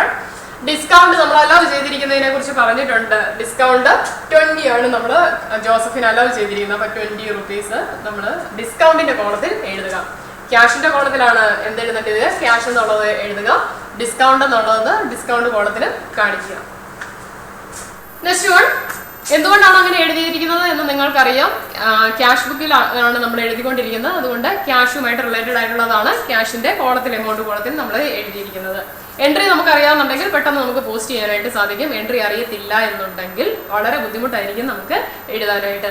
Next paid into bank. അടുത്ത ട്രാൻസാക്ഷൻ ആണ്, 7-ാം തീയതിക്കത്തെ ട്രാൻസാക്ഷൻ ആണ് പറഞ്ഞിരിക്കുന്നത്. Paid into bank. ബാങ്കിൽ ക്യാഷ് ഇട്ടു അല്ലെങ്കിൽ ക്യാഷ് പോയി, പേയ്മെന്റ് നടത്തിയിരിക്കുന്നുണ്ട്, ബാങ്കിലേക്ക് ക്യാഷ് കൊടുത്തിരിക്കുന്നതിനെ കുറിച്ചാണ് പറഞ്ഞിരിക്കുന്നത്. അപ്പൊ നമ്മളുടെ അക്കൗണ്ടിൽ അത് ഡിപ്പോസിറ്റ് ആയിട്ട് വന്നു എന്നാണ് അതിനർത്ഥം അല്ലേ? ഞാൻ ഓൾറെഡി പറഞ്ഞായിരുന്നു. പെയ്ഡ് ഇൻ ടു ബാങ്ക്, അതുപോലെ തന്നെ ഓപ്പൺഡ് ആൻ അക്കൗണ്ട്, അതുപോലെ തന്നെ മറ്റൊരു കാര്യമാണ് നമ്മൾ cash deposited into bank. ഇങ്ങനെ എന്തെങ്കിലും പറയുവാണെന്നുണ്ടെങ്കിൽ സാധാരണ എഴുതാറുള്ള എൻട്രി ഇതാണ്, bank account debtor to cash എന്നാണ് നമ്മൾ എൻട്രി എഴുതാറുള്ളത്. ഇതൊരു കോൺട്രാ എൻട്രിയാണ്. കാരണം ഡെബിറ്റ് സൈഡിനെ ക്രെഡിറ്റ് സൈഡിനെ ഒരുപോലെ അത് അഫക്റ്റ് ചെയ്യുന്നുണ്ട്. നമ്മളുടെ ജേണൽ എൻട്രി ക്രെഡിറ്റ് സൈഡിനെ എങ്ങനെയാണ് അത് അഫക്റ്റ് ചെയ്യുന്നതെന്നൂടെ പറയാം. ഡെബിറ്റ് സൈഡിനെയും ക്രെഡിറ്റ് സൈഡിനെ എൻട്രി എഴുതിക്കൊണ്ടാണ് പറയുവാണെന്നുണ്ടെങ്കിൽ നിങ്ങൾക്ക് കുറച്ചുകൂടി എളുപ്പത്തിൽ മനസ്സിലാകും. അതുകൊണ്ട് ആദ്യം ഞാൻ എൻട്രി എഴുതാം. നമ്മളുടെ ആദ്യം എൻട്രി എഴുതുമ്പോൾ സാധാരണ നമ്മൾ ക്യാഷ് ബുക്കുകളിലൊന്നും എഴുതാത്ത ഒരു കാര്യമാണ്, ക്യാഷ് ബുക്കിൽ എഴുതാറില്ല. ക്യാഷ് എന്ന് പറയുന്ന ഒരു ഐറ്റം നമ്മൾ എഴുതാറില്ല. ക്യാഷ് ബുക്കിനകത്ത് സിംഗിൾ കോളം ഒക്കെ എഴുതുമ്പോൾ നമ്മൾ ക്യാഷ് എന്ന് പറയുന്ന ഒരു ഐറ്റം നമ്മൾ ഒരു കാരണവശാലും എഴുതാനായിട്ട് പാടുള്ളതല്ല. പക്ഷേ ഈ ജേണൽ എൻട്രി എഴുതുമ്പോൾ കോൺട്രാ ഐറ്റംസ് ആണ് വരുന്നത് എന്നുണ്ടെങ്കിൽ, കോൺട്രാ ഐറ്റംസ് ആണ് വരുന്നത്, ട്രിപ്പിൾ കോളം ക്യാഷ് ബുക്ക് ഒക്കെയാണ് നമ്മൾ എഴുതുന്നത് എന്നുണ്ടെങ്കിൽ തീർച്ചയായിട്ടും നമുക്ക് എഴുതാവുന്ന ഒരു ഐറ്റമാണ് ക്യാഷ് എന്ന് പറയുന്ന ഐറ്റോടെ അവിടെ വരും. നമ്മൾ നേരത്തെ ഓൾറെഡി പറഞ്ഞു പോയ പോലെ തന്നെ എൻട്രി ഇതാണ്, bank account debtor to cash എന്നാണ് അല്ലേ? നമ്മൾ ബാങ്കിലേക്ക് ആദ്യം എന്ത് ചെയ്യുന്നു, ക്യാഷ് പോകുന്നതിന്റെ എൻട്രി ആണ് ആദ്യം എഴുതേണ്ടത്. എപ്പോഴും ബാങ്കിന്റെ കാര്യമാണ് ആദ്യം നമ്മൾ നോക്കേണ്ടത്. അപ്പൊ ആ ബാങ്കിലേക്ക് പോവുകയാണോ വരുവാണോ ചെയ്തിരിക്കുന്നത് നമ്മൾ നോക്കുക. ഇപ്പോൾ ഇവിടുത്തെ കേസിൽ നമ്മളുടെ ഡേറ്റ് 7/1/2018 അതിനകത്ത് നമ്മളുടെ ബാങ്കിലേക്ക് എന്ത് ചെയ്യുവാണ് ചെയ്തിരിക്കുന്നത്, ബാങ്കിലേക്ക് പോയി അല്ലേ? പെയ്ഡ് ഇൻ ടു ബാങ്ക് എന്നാണ് ക്വസ്റ്റ്യൻ നമ്മളോട് പറഞ്ഞിരിക്കുന്നത്. അപ്പൊ ബാങ്കിലേക്ക് പോയതാണ്. അപ്പൊ ബൈ ബാങ്ക് ഈ സൈഡിൽ എഴുതുമ്പോൾ എപ്പോഴും നമ്മൾ ക്രെഡിറ്റ് സൈഡിൽ എഴുതുമ്പോൾ ബൈ എന്ന് പറഞ്ഞുകൊണ്ടാണ് തുടങ്ങുന്നത്. ബൈ ബാങ്ക് എന്ന് എഴുതുക. ഓൾറെഡി ഞാൻ പറഞ്ഞു പോയ പോലെ ഇതൊരു കോൺട്രാ ഐറ്റം ആണ് അല്ലേ? കോൺട്രാ ഐറ്റംസ് എഴുതുമ്പോൾ സാധാരണയായിട്ട് നമ്മൾ ഡിനോട്ട് ചെയ്യുന്ന കോൺട്രാ ഐറ്റംസിനെ ഡിനോട്ട് ചെയ്യാൻ വേണ്ടി സി, ക്യാപിറ്റൽ ലെറ്റർ സി ആണ് നമ്മൾ യൂസ് ചെയ്യാറുള്ളത്. അതെവിടെയാണ് സൂചിപ്പിക്കേണ്ടത്? നമ്മൾ സൂചിപ്പിക്കേണ്ടത് LF കോളത്തിലാണ്. നമ്മൾ സാധാരണയായിട്ട് കോൺട്രാ ആണെന്നുണ്ടെങ്കിൽ LF കോളത്തിൽ നമ്മൾ അത് എഴുതിയിരിക്കണം, സൂചിപ്പിച്ചിരിക്കണം. ഇനി ബാങ്കിലേക്ക് പോയി കഴിഞ്ഞു കഴിഞ്ഞപ്പോഴത്തേക്കും എത്ര രൂപയാണ് പോയിരിക്കുന്നത്? നമ്മൾ പെയ്ഡ് ഇൻ ടു ബാങ്ക് എന്ന് പറഞ്ഞു. ബാങ്കിൽ എന്നായിരിക്കും കൊണ്ടുപോയി കൊടുത്തിരിക്കുന്നത്? ചെക്കാണോ കൊടുത്തേക്കുന്നത്? അല്ല, പിന്നെ എന്നാണ് കൊടുത്തേക്കുന്നത്? ക്യാഷ് ആണ് പോയിരിക്കുന്നത് അല്ലേ? ക്യാഷ് ആയിരിക്കും പോയിരിക്കുന്നത്. അപ്പോൾ ബാങ്ക് എന്ന് പറഞ്ഞുകൊണ്ട് പേയ്മെന്റിൽ എഴുതിയിട്ടുണ്ടെങ്കിൽ, ബാങ്ക് എന്ന് പറഞ്ഞുകൊണ്ട് കോൺട്രാ ഐറ്റമായ ബാങ്ക് എന്ന് പറഞ്ഞുകൊണ്ട് എഴുതിയിട്ടുണ്ടെങ്കിൽ ക്യാഷിലാണ് നമ്മൾ കൊണ്ടുപോയി, ബാങ്കിന്റെ എമൗണ്ട് കോളത്തിൽ കൊണ്ടുപോയി എഴുതരുത്. ക്യാഷിലാണ് നമ്മൾ കൊണ്ടുപോയി എന്ത് എഴുതേണ്ടത്? നമ്മളുടെ അതിന്റെ എമൗണ്ട് എഴുതേണ്ടത്. അതിന്റെ എമൗണ്ട് വരുന്നത് 4000 rupees ആണ് പറഞ്ഞേക്കുന്നത് അല്ലേ? പെയ്ഡ് ഇൻ ടു ബാങ്ക് 4000 എന്നാണ് നമ്മളോട് ക്വസ്റ്റ്യൻ്റെ അകത്ത് പറഞ്ഞിരിക്കുന്നത്. ആ 4000 ആണ് നമ്മൾ കൊണ്ടുപോയി ബൈ ബാങ്ക് എന്ന് എഴുതിയിട്ടുണ്ടെങ്കിൽ 4000 ക്യാഷ് ആയിട്ടാണ് നമ്മളുടെ ബാങ്കിലേക്ക് പോയിരിക്കുന്നത്. അതുകൊണ്ട് നമ്മൾ എന്തെന്ന് എഴുതണം? 4000. ഇനി അടുത്തത് ഞാൻ പറഞ്ഞു ഡെബിറ്റ് സൈഡിനെയും ക്രെഡിറ്റ് സൈഡിനെയും ഒരുപോലെ അഫക്ട് ചെയ്യുന്നതാണ് എന്ന് ഞാൻ പറഞ്ഞു അല്ലെ, കോൺട്രാ എൻട്രി ആണെങ്കിൽ. അപ്പോൾ ഡെബിറ്റ് സൈഡ് ഇപ്പൊ നമ്മൾ ക്രെഡിറ്റ് സൈഡിൽ അതിന്റെ ആദ്യത്തെ എൻട്രി പോസ്റ്റ് ചെയ്തു. ഇനി അടുത്തത് അതേ ഡേറ്റ് തന്നെ ഇവിടെ എഴുതുക, 7/1/2018 അവിടെ കൊണ്ടുപോയി എഴുതുക.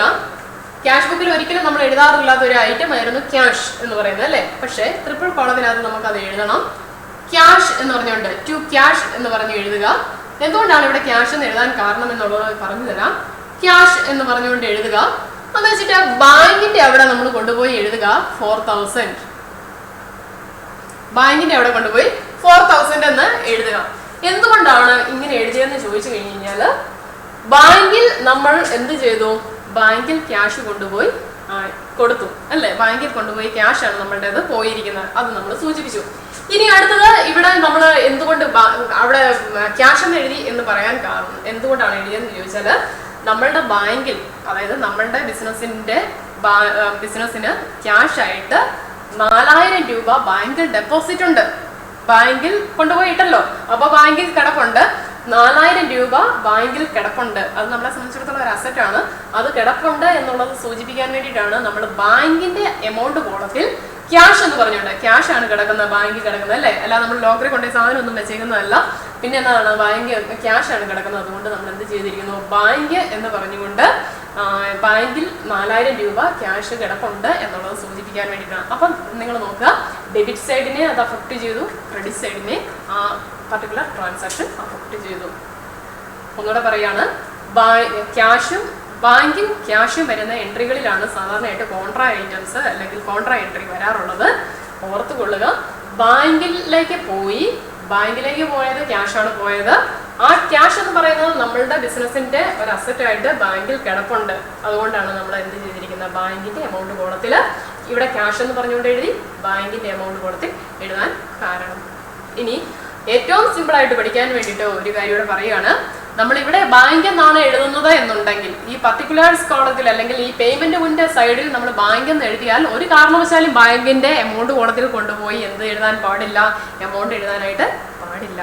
കോൺട്രായുടെ ഒരു പ്രത്യേകതയാണ്, കോൺട്രാ എൻട്രി എഴുതുമ്പോൾ പ്രത്യേകം ശ്രദ്ധിച്ചു കൊള്ളുക. ബാങ്ക് എന്നാണ് നമ്മൾ ഇവിടെ എഴുതിയിരിക്കുന്നത് അല്ലെങ്കിൽ ക്യാഷ് എന്നാണ് ഇവിടെ എഴുതിയിരിക്കുന്നത് എന്നുണ്ടെങ്കിൽ പേയ്മെന്റ് സൈഡിൽ ക്യാഷ് ഒന്നും വരാം അല്ലേ. ചിലപ്പോൾ നമ്മൾ തിരിച്ച് വിഡ്രോ ചെയ്തുകൊണ്ട് പോകും, ഓഫീസ് പർപ്പസിന് വേണ്ടി വിഡ്രോ ചെയ്തുകൊണ്ട് പോകുമ്പോൾ നമ്മൾ തിരിച്ചാണ് എൻട്രി ചെയ്യുന്നത്. അപ്പോൾ ഇവിടെ ക്യാഷ് വരും. അപ്പോൾ ഇവിടെ ക്യാഷ് എന്നാണ് എഴുതിയിരിക്കുന്നത് എന്നുണ്ടെങ്കിൽ ക്യാഷിന്റെ എമൗണ്ട് കോളത്തിൽ ഒരിക്കലും എഴുതിയേക്കരുത്. പിന്നെയോ എവിടെ എഴുതാവുള്ളൂ, ബാങ്കിന്റെ എമൗണ്ട് കോളത്തിലെ എഴുതാവുള്ളൂ. ഓർത്തുകൊള്ളുക, ആ ഒരു കാര്യം പ്രത്യേകം ശ്രദ്ധിച്ചോണം. അതുപോലെ തന്നെയാണ് ഇവിടെ എഴുതുമ്പോൾ ക്യാഷ് എന്നാണ് ഇവിടെ എഴുതിയിരിക്കുന്നുണ്ടെങ്കിൽ ബാങ്കിന്റെ എമൗണ്ട് കോളേ വരുള്ളൂ. ബാങ്ക് എന്നാണ് ഇവിടെ എഴുതിയിരിക്കുന്നുണ്ടെങ്കിൽ ക്യാഷിന്റെ എമൗണ്ട് കോളത്തിലായിരിക്കും ആ എമൗണ്ട് എഴുതേണ്ടത്. കോൺട്രാ ഐറ്റത്തിന്റെ മാത്രമുള്ള പ്രത്യേകതയാണ്. അല്ലാത്ത കേസുകളിലൊക്കെ നമ്മൾ വായിച്ചു നോക്കുക, ചെക്കാണോ പോയിരിക്കുന്നത്, അല്ലാതെ ബാങ്കുമായിട്ടാണോ റിലേറ്റഡ് ആണോ, അല്ല ക്യാഷ് ആണോ എന്നുള്ളത്, അല്ലെങ്കിൽ ഡിസ്കൗണ്ട് ആണെങ്കിൽ ഡിസ്കൗണ്ട് കോളം ആ കോളത്തിൽ തന്നെ എഴുതും. പക്ഷെ കോൺട്രാ ഐറ്റത്തിന് മാത്രമുള്ള ഒരു പ്രത്യേകതയാണ്, പ്രത്യേകം ശ്രദ്ധിച്ചു കൊള്ളണം.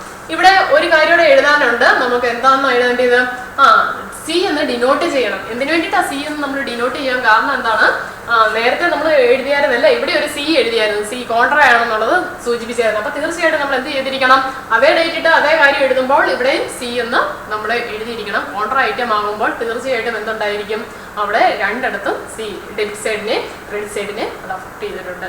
ഇപ്പൊ ഒരുപോലെ രണ്ട് സൈഡ് വന്നിട്ടുണ്ട്. നെക്സ്റ്റ് അതിന്റെ അടുത്ത ട്രാൻസാക്ഷൻ ആണ് ഇനി എഴുതാനായിട്ട് പോകുന്നത്. അടുത്ത ട്രാൻസാക്ഷൻ ഇങ്ങനെയാണ്, received for cash sales ₹100 and check ₹190. ഇങ്ങനെയാണ് പറഞ്ഞിരിക്കുന്നത്. ഡേറ്റ് 8. നമുക്ക് ക്യാഷ് സെയിൽ വഴിയായിട്ട് ക്യാഷ് ആയിട്ട് കിട്ടിയിരിക്കുന്നത് 100 രൂപയും ചെക്കായിട്ട് കിട്ടിയിരിക്കുന്നത് 190 രൂപയും എന്നാണ് പറഞ്ഞിരിക്കുന്നത്. അപ്പോൾ നമ്മൾ എങ്ങനെയാണ് അതിന്റെ എൻട്രി സാധാരണയായിട്ട് എഴുതാറുള്ളത്? ക്യാഷ് സെയിൽ നടക്കുകയാണെന്നുണ്ടെങ്കിൽ നമ്മൾ സാധാരണ എഴുതാറുള്ളത് എന്തെന്നാ എഴുതാറുള്ളത്, ക്യാഷ് എന്ന് പറഞ്ഞ് ക്യാഷ് കിട്ടിയിരിക്കുന്നതാണെന്നുണ്ടെങ്കിൽ cash account debtor to sale എന്ന് എഴുതും. ബാങ്ക് ആണെന്നുണ്ടെങ്കിൽ നമുക്ക് ചെക്കാണ് കിട്ടിയിരിക്കുന്നത് എന്നുണ്ടെങ്കിൽ bank account debtor to sale എന്നാണ് നമ്മൾ സാധാരണയായിട്ട് എഴുതാറുള്ളത്. അതേ എൻട്രി തന്നെ പോസ്റ്റ് ചെയ്യുകയാണ്. നമ്മൾ എഴുതുമ്പോൾ ഇങ്ങനെയാണ്, രണ്ട് ഐറ്റംസ് ഉണ്ട് എന്നും കരുതി നിങ്ങൾ കോൺട്രാ എൻട്രി ആണെന്ന് ഓർത്തേക്കരുത്. ബാങ്കും ക്യാഷും വന്നു എന്ന് കരുതി നിങ്ങൾ ഒരിക്കലും ഓർത്തേക്കരുത് ഒരു കോൺട്രാ എൻട്രി എന്നൊന്നും ഓർത്തേക്കരുത്. സെയിൽ നടന്നിരിക്കുന്നതിന്റെ കാര്യമാണ് അവിടെ പ്രത്യേകം പറഞ്ഞിട്ടുണ്ട്. അതുകൊണ്ട് അത് നോക്കിയ ശേഷം മാത്രമേ എഴുതാൻ പാടുള്ളൂ. ഡേറ്റ് 8-ാം തീയതിക്കത്തെയാണ്, 8-1. ഇങ്ങനെയാണ് ടു സെയിൽസ് അല്ലെ, സെയിൽസ് ആണ് വരുന്നത്. സെയിൽസിന്റെ അത് പറഞ്ഞിട്ടുണ്ട്. ക്യാഷ് ആയിട്ട് നമുക്ക് ക്യാഷ് സെയിൽ ആയിട്ട് നടന്നിരിക്കുന്നത് 100, പിന്നെ ചെക്കായിട്ട് നമുക്ക് റിസീവ് ചെയ്തിരിക്കുന്ന 190 ആണ് പറഞ്ഞിരിക്കുന്നത്. നേരെ അങ്ങോട്ട് അത് പോസ്റ്റ് ചെയ്ത് എഴുതി വെച്ചാൽ മതി. ഒരു ഡൗട്ടിന്റെ ആവശ്യമൊന്നും അവിടെ ഇല്ല നമുക്ക്. Next one, date 10. Paid George by cheque ₹570 in settlement of his account for ₹600. ഇവിടെ പറഞ്ഞു വരികയാണ്, നമ്മൾ ജോർജിന് പേയ്മെന്റ് നടത്തിയിരിക്കുന്നതിനെ കുറിച്ചാണ് പറഞ്ഞിരിക്കുന്നത്. ചുമ്മാ പേയ്മെന്റ് നടത്തിയിരിക്കുകയല്ല, പ്രത്യേകം ആ ക്വസ്റ്റിനകത്ത് പറഞ്ഞിട്ടുണ്ട്. ചെക്കായിട്ടാണ് പേയ്മെന്റ് നടത്തിയിരിക്കുന്നത് എന്ന് പറഞ്ഞിട്ടുണ്ട്. എത്ര രൂപ പേയ്മെന്റ് നടത്തിയിരിക്കുന്നതിനെ കുറിച്ചാണ് പറഞ്ഞിരിക്കുന്നത്, 570 rupeesനെ കുറിച്ചാണ് പറഞ്ഞിരിക്കുന്നത്. അത് കഴിഞ്ഞിട്ട് പറഞ്ഞിരിക്കുകയാണ് ആ അക്കൗണ്ട് നമ്മൾ എത്ര കൊടുക്കാനുണ്ടായിരുന്നു എന്നുള്ളതോട് പറഞ്ഞിട്ടുണ്ട്. 600 rupees കൊടുക്കാനുണ്ടായിരുന്നു. പക്ഷേ 570 രൂപ കൊടുത്ത് നമ്മൾ അത് മുഴുവൻ അക്കൗണ്ട് മുഴുവൻ ക്ലോസ് ചെയ്തു, സെറ്റിൽ ചെയ്തു എന്നാണ് പറഞ്ഞിരിക്കുന്നത്. 600 രൂപ കൊടുക്കാനുണ്ടായിരുന്നു, പക്ഷേ 570 രൂപ കൊടുത്ത് സെറ്റിൽ ചെയ്തിരിക്കുന്നു എന്നാണ് പറഞ്ഞിരിക്കുന്നത്. അപ്പോൾ 570 രൂപ നമ്മൾ കൊടുത്ത് സെറ്റിൽ ചെയ്തിട്ടുണ്ടെങ്കിൽ തീർച്ചയായിട്ടും നമുക്ക് അവിടെ എന്തോ ഒരു ഇൻകം കിട്ടിയിട്ടുണ്ട്, ഡിസ്കൗണ്ട് എന്ന് പറയുന്ന സാധനം റിസീവ് ചെയ്തിട്ടുണ്ട് അല്ലേ. അതപ്പം നമുക്ക് എൻട്രി എങ്ങനെയാണ് സാധാരണയായിട്ട് നമുക്ക് ഡിസ്കൗണ്ട് എന്തെങ്കിലും നമുക്ക് ലഭിച്ചു കഴിഞ്ഞു കഴിഞ്ഞാൽ അല്ലേ, നമുക്ക് ആരുടെ കയ്യിൽ നിന്നാണ് ഡിസ്കൗണ്ട് ലഭിക്കാറുള്ളത്? സപ്ലയറുടെ കയ്യിൽ നിന്നാണ് നമുക്ക് ഡിസ്കൗണ്ട് കിട്ടാറുള്ളത്. അപ്പോൾ നമ്മൾ സപ്ലയറിൻ്റെ അക്കൗണ്ടിനെ നമ്മൾ ഡെബിറ്റ് ചെയ്യുന്നു ടു ക്യാഷ്. അതുപോലെ തന്നെ നമ്മൾ മറ്റൊരു കാര്യം ഇവിടെ എഴുതാറുണ്ട്, ടു ഡിസ്കൗണ്ട് എന്നും പറഞ്ഞുകൊണ്ട് ആണ് എൻട്രി എഴുതാറുള്ളത്. അത് തന്നെയാണ് നമ്മൾ നേരെ എഴുതാറുള്ളത്. എന്നാന്ന് പറഞ്ഞുകൊണ്ട് ആ സപ്ലയറിന്റെ പേര് പറഞ്ഞിട്ടുണ്ടല്ലേ, ഇവിടെ ജോർജ് ആണെന്ന് പറഞ്ഞിട്ടുണ്ട്. ആ സപ്ലയറുടെ പേരാണ് ജോർജ്. അപ്പോൾ ജോർജിന്റെ അക്കൗണ്ടിനെ നമ്മൾ എന്നാന്ന് എഴുതണം? ജോർജിന്റെ അക്കൗണ്ടിനെ നമ്മൾ പേയ്മെന്റ് സൈഡിൽ കൊണ്ടുപോയി നമ്മുടെ ജോർജിനാണ് കൊടുത്തിരിക്കുന്നത്. അതുകൊണ്ട് ജോർജിന്റെ പേര് എഴുതുക, ഡേറ്റ് എഴുതണം. Date 10-ാം തീയതിക്കത്തേതാണ്, 10/1 George. നമുക്ക് എത്ര രൂപയാണ് നമ്മൾ പേയ്മെന്റ് നടത്തിയതായിട്ട് പറഞ്ഞിരിക്കുന്നത്, എങ്ങനെ പേയ്മെന്റ് നടത്തിയിരിക്കുന്നതുമായിട്ടാണ് പറഞ്ഞിരിക്കുന്നത്. ചെക്ക് അതിൻ്റെ കാര്യം പ്രത്യേകം പറഞ്ഞിട്ടുണ്ട്. അതുകൊണ്ട് നമ്മുടെ ചെക്കായിട്ട് നമ്മൾ പൈസ കൊടുക്കുകയാണെന്നുണ്ടെങ്കിൽ തീർച്ചയായിട്ടും നമ്മുടെ ബാങ്കിലെ ബാലൻസ് ആണ് കുറയുന്നത്. അതുകൊണ്ടാണ് നമ്മൾ ബാങ്കിന്റെ കോളത്തിൽ കൊണ്ടുപോയി എഴുതുന്നത്. പിന്നെ നമുക്ക് ഡിസ്കൗണ്ട് എത്ര രൂപ കിട്ടിയിരിക്കുന്നതിനെ കുറിച്ചാണ് പറഞ്ഞിരിക്കുന്നത്. 600 രൂപയായിരുന്നു കൊടുക്കാനുണ്ടായിരുന്നത്, നമ്മൾ 570 കൊടുത്തുള്ളൂ. ബാക്കി 30 രൂപ എന്ന് പറയുന്നത് ഡിസ്കൗണ്ടിന്റെ കോളത്തിൽ അത് എഴുതുക. Next one, cash purchases. Date 11. Cash purchases by cheque ₹700. ഇവിടെ പറഞ്ഞിരിക്കുന്ന പർച്ചേസസ് ബൈ ചെക്ക് എന്നാണ് ഉദ്ദേശിക്കുന്നത്. ക്യാഷ് പർച്ചേസസ് എന്ന് പറയാൻ കാരണം എന്താണെന്ന് ചോദിച്ചു കഴിഞ്ഞാൽ ആളുടെ പേരൊന്നും അവിടെ പറഞ്ഞിട്ടില്ല, അതുകൊണ്ടാണ് അങ്ങനെ പറഞ്ഞിരിക്കുന്നത്. നിങ്ങൾ വിചാരിച്ചേക്കില്ല ഇതിലേതാണ് നമ്മൾ എടുക്കേണ്ടത് എന്നൊന്നും വിചാരിച്ചേക്കരുത്. ചെക്കായിട്ടാണ് കൊടുത്തിരിക്കുന്നതായിട്ട് പറഞ്ഞിരിക്കുന്നത്. പർച്ചേസസ് ആണ്. നേരെ നമുക്ക് പോസ്റ്റ് ചെയ്യാനായിട്ട് എളുപ്പമുള്ള ഒരു കാര്യമാണ്. നേരെ കൊണ്ടുപോയി എഴുതിയേച്ചാൽ മതി. ക്യാഷ് പർച്ചേസസിൻ്റെ ഡേറ്റ് നോക്കുക. ഡേറ്റ് 11 ബൈ പർച്ചേസസ് ചെക്കായിട്ടാണ് കൊടുത്തിരിക്കുന്നത്. 700 rupees ആണ് ചെക്ക്. എഴുതി ബാങ്കിന്റെ എമൗണ്ട് കോളത്തിൽ കൊണ്ടുപോയി എഴുതുക. നെക്സ്റ്റ് വൺ പറഞ്ഞു വരുന്ന draw for office use. Office പർപ്പസിന് വേണ്ടിയിട്ട് നമ്മൾ വിഡ്രോ ചെയ്തിരിക്കുന്നതിനെ കുറിച്ചാണ് പറഞ്ഞിരിക്കുന്നത്. ഓഫീസ് പർപ്പസിന് വേണ്ടിയിട്ട് വിഡ്രോ ചെയ്യുമ്പോൾ അത് ഡെബിറ്റ് സൈഡിനെയും ക്രെഡിറ്റ് സൈഡിനെയും ഒരുപോലെ അത് അഫക്റ്റ് ചെയ്യും. എന്തുകൊണ്ടാണ് അങ്ങനെ അഫക്റ്റ് ചെയ്യും എന്ന് പറഞ്ഞതെന്ന് ചോദിച്ചാൽ, സാധാരണ പേഴ്സണൽ പർപ്പസിന് വേണ്ടിയിട്ടാണെങ്കിൽ നമ്മൾ എൻട്രി എഴുതുമ്പോൾ ഡ്രോയിങ്സ് അക്കൗണ്ട് ലെറ്റർ ടു, ബാങ്കിൽ നിന്നാണെങ്കിൽ ബാങ്ക്, അല്ലെങ്കിൽ ക്യാഷ് ആണെന്ന് എടുത്തുകൊണ്ട് പോകുന്നെങ്കിൽ ക്യാഷ് എന്നൊക്കെ ആയിരുന്നു നമ്മൾ എഴുതിക്കൊണ്ടിരുന്നത്. ഇതങ്ങനെയല്ല. ഓഫീസ് പർപ്പസിന് വേണ്ടിയിട്ട് നമ്മൾ ബാങ്കിൽ കിടക്കുന്ന പണം ഇങ്ങോട്ട് എടുക്കുന്നതാണ്. അപ്പോൾ നമ്മളുടെ ക്യാഷിൻ്റെ ബാലൻസ് കൂടും, ബാങ്കിൻ്റെ ബാലൻസ് കുറയും, ബാങ്കിൽ കിടക്കുന്ന ബാലൻസ് നമ്മളുടേത് കുറയും അല്ലേ. അതാണ് അതിൻ്റെ എൻട്രിയാണ് നമുക്ക് എഴുതേണ്ടത്. ക്യാഷ് കൂടുമ്പോൾ നമ്മൾ ക്യാഷിനെ ഡെബിറ്റ് ചെയ്യുന്നു, ബാങ്കിൽ കിടക്കുന്ന ബാലൻസ് കുറയുമ്പോൾ ബാങ്ക് അക്കൗണ്ടിനെ നമ്മൾ ക്രെഡിറ്റ് ചെയ്യുകയാണ് ചെയ്യാറുള്ളത്. ഇതൊരു കോൺട്രാ ഐറ്റമാണ്. കോൺട്രാ ഐറ്റംസ് എഴുതുമ്പോൾ ഓർത്തുകൊള്ളുക, അതിന് സി എന്ന് ഡിനോട്ട് ചെയ്തിരിക്കണം. Date 15th, draw for office use 350.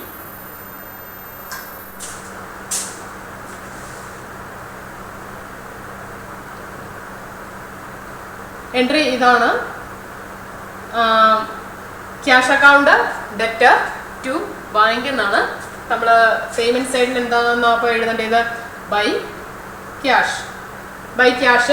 എവിടെയാണ് LF കോളത്തിൽ സി എന്ന് ഡിനോട്ട് ചെയ്യണം. ഏത് എമൗണ്ട് കോളത്തിലാണ്? ക്യാഷിൻ്റെ എമൗണ്ട് കോളത്തിലാണോ എഴുതേണ്ടത്? അല്ല, ബാങ്കിൻ്റെ എമൗണ്ട് കോളത്തിലാണ് നമ്മൾ എഴുതേണ്ടത്. 350 കൊണ്ടുപോയി ബാങ്കിൻ്റെ എമൗണ്ട് കോളത്തിലേ എഴുതാവുള്ളൂ. ക്യാഷ് ആണല്ലോ ഇവിടെ എഴുതിയിരിക്കുന്നത്, നോർമലി ക്യാഷിൻ്റെ എമൗണ്ട് കോളത്തിൽ കൊണ്ടുപോയി നിങ്ങൾ എഴുതി വെച്ചേക്കരുത്. അടുത്തത് നമുക്ക് കോൺട്രാ എൻട്രി ആയതുകൊണ്ട് രണ്ട് സൈഡിനെ അഫക്ട് ചെയ്യുമെന്ന് ഞാൻ ഓൾറെഡി പറഞ്ഞു പോയി. Date 15/1/2018 to bank. എന്തുകൊണ്ടാണ് ടു ബാങ്ക് എന്ന് എഴുതാൻ കാരണം? ബാങ്കിൽ നമ്മളുടെ ബാങ്കിലെ എമൗണ്ട് അത്രയും കുറഞ്ഞു പോയി അല്ലേ? എന്താ കുറഞ്ഞു പോയത്? പിന്നെ കാരണം എന്താണ്? നമ്മൾ വിഡ്രോ ചെയ്തുകൊണ്ട് ഇങ്ങോട്ട് വന്നു. അതുകൊണ്ടാണ് നമ്മളെ സംബന്ധിച്ചിടത്തോളം ബാങ്കിൽ നിന്നാണ് നമുക്ക് ഇങ്ങോട്ട് കിട്ടിയിരിക്കുന്നത്. അതുകൊണ്ട് നമ്മൾ ആദ്യം സത്യം പറഞ്ഞു കഴിഞ്ഞാൽ ഈ ടു ബാങ്ക് എഴുതി തുടങ്ങുന്നതാണ് ഏറ്റവും എളുപ്പം. നമുക്ക് എവിടെ നിന്ന് കിട്ടി? എവിടെ നിന്ന് കിട്ടി? ബാങ്കിൽ നിന്ന് കിട്ടി. ബാങ്കിൽ നിന്ന് എന്ത് കിട്ടി? ക്യാഷ് കിട്ടി. അതങ്ങ് എഴുതുന്നതായിരുന്നു നല്ലത്. അങ്ങനെയാണ് എഴുതുകയാണെങ്കിൽ കുറച്ചുകൂടി എളുപ്പമുണ്ട്. 350 എന്നുള്ളത് ക്യാഷിന്റെ എമൗണ്ട് കോളത്തിൽ എഴുതി വെക്കുക. ഇതൊരു കോൺട്രാ ഐറ്റം ആയതുകൊണ്ട് LF കോളത്തിൽ C എന്ന് ഡീനോട്ട് ചെയ്യുക. Next one, date 17th advertisement expenses ആണ് കൊടുത്തിരിക്കുന്നതിനെ കുറിച്ചാണ് പറഞ്ഞിരിക്കുന്നത്. ₹50 അഡ്വർടൈസ്മെന്റ് എക്സ്പെൻസസ് പേയ്മെന്റ് നടത്തിയിരിക്കുന്നതിനെ കുറിച്ചാണ് പറഞ്ഞിരിക്കുന്നത്. നേരെ കൊണ്ടുപോയി എഴുതിയാൽ മതി. നേരത്തെ നമ്മൾ സിംഗിൾ കോളത്തിനകത്ത് കണ്ടതുപോലെ തന്നെയാണ്. ഡേറ്റ് എഴുതുക. Date 17, advertisement by advertisement expenses.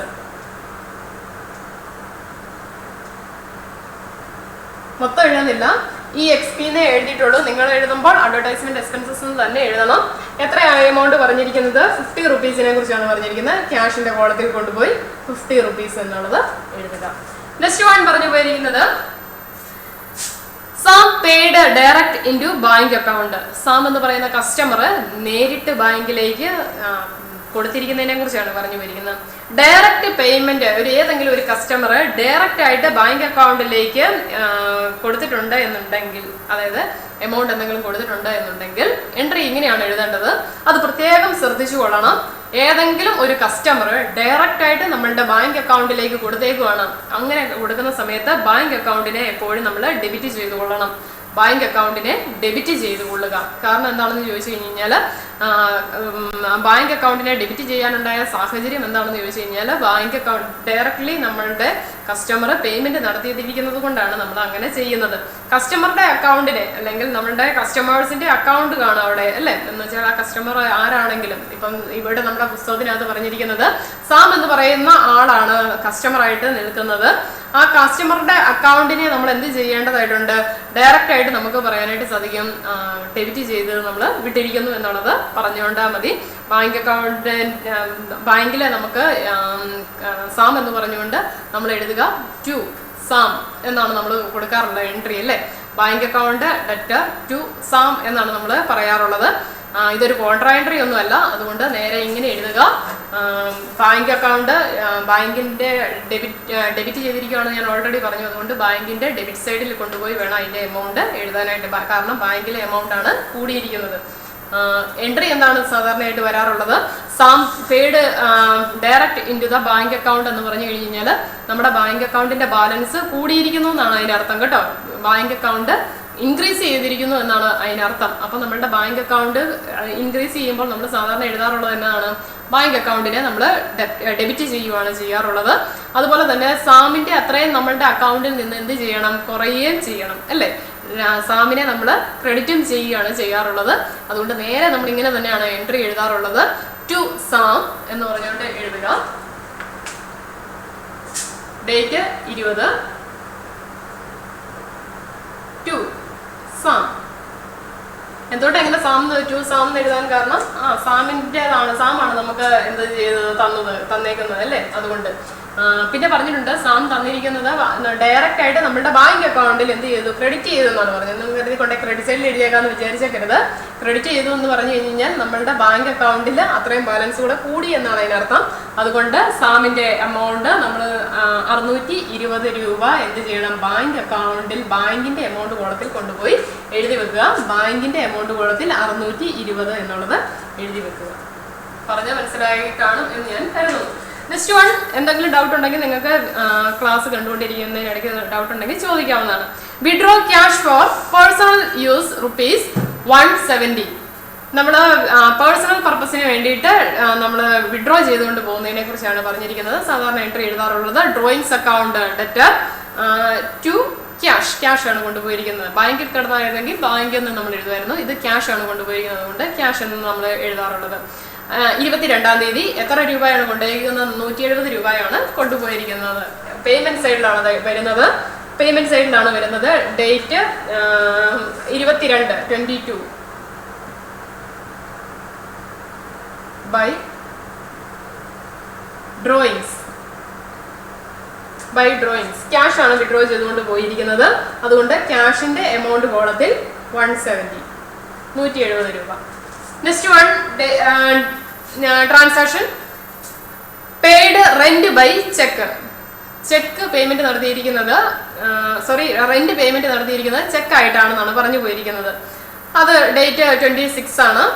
അപ്പോൾ നിങ്ങൾക്കറിയാം പേയ്മെന്റ് സൈഡിലാണ് എഴുതേണ്ടത് എന്നുള്ളത് അറിയാം, പേയ്മെന്റ് നടത്തിയിരിക്കുന്നതിനെ കുറിച്ച്. പക്ഷേ ഒരൊറ്റ കുഴപ്പമുണ്ട്, ചെക്കായിട്ടാണ് കൊടുത്തിരിക്കുന്നത്. അതുകൊണ്ട് ബാങ്കിന്റെ എമൗണ്ട് കോളത്തിൽ അത് എഴുതണം. ബാങ്കിന്റെ എമൗണ്ട് കോളത്തിൽ ഡേറ്റ് 26 ബൈ റെന്റ്. എവിടെ ചെക്കായിട്ടാണ് കൊടുത്തിരിക്കുന്നത്, അതുകൊണ്ട് നമ്മൾ എവിടെ എമൗണ്ട് എഴുതേണ്ടത്, ബാങ്കിന്റെ എമൗണ്ട് കോളത്തിൽ നമ്മൾ കൊണ്ടുപോയി എഴുതണം 200. Next one 27th, date 27th. Received from Raju a cheque for 490 and allowed him a discount of ₹10. ഇവിടെ പറഞ്ഞിരിക്കുകയാണ്, നമുക്ക് രാജുവിന്റെ കയ്യിൽ നിന്നൊരു ചെക്ക് റിസീവ് ചെയ്തിട്ടുണ്ട്. ചെക്കായിട്ടാണ് കിട്ടിയിരിക്കുന്നത്. എത്ര രൂപയുടെ ചെക്കാണ് കിട്ടിയിരിക്കുന്നത്? 490 രൂപ, 490 rupeesൻ്റെതാണ് കിട്ടിയിരിക്കുന്നത്. And allowed him a discount. നമ്മൾ അയാൾക്ക് 490 രൂപ തന്നപ്പോൾ 10 രൂപ ഡിസ്കൗണ്ട് ആയിട്ട് കൊടുത്തിരിക്കുന്നതിനെ കുറിച്ചുമാണ് പറഞ്ഞിരിക്കുന്നത്. അപ്പോൾ നമ്മൾ സാധാരണയായിട്ട് നമുക്ക് ചെക്ക് നമ്മൾക്ക് റിസീവ് ചെയ്തു, അല്ലെങ്കിൽ ചെക്കായിട്ടാണ് കിട്ടിയിരിക്കുന്നത്, ക്യാഷ് ആയിട്ടല്ല കിട്ടിയിരിക്കുന്നത്. അതുകൊണ്ട് ചെക്കായിട്ടാണ് നമ്മളുടെ കസ്റ്റമറുടെ കയ്യിൽ നിന്ന് കിട്ടുന്നത് എന്നുണ്ടെങ്കിൽ തീർച്ചയായിട്ടും നമ്മൾ എന്തെന്ന് എഴുതണം എന്നാണ് നേരത്തെ പഠിപ്പിച്ചിരിക്കുന്നത്. എൻട്രി എഴുതുമ്പോൾ ഇങ്ങനെയാണ് പഠിച്ചിരിക്കുന്നത്.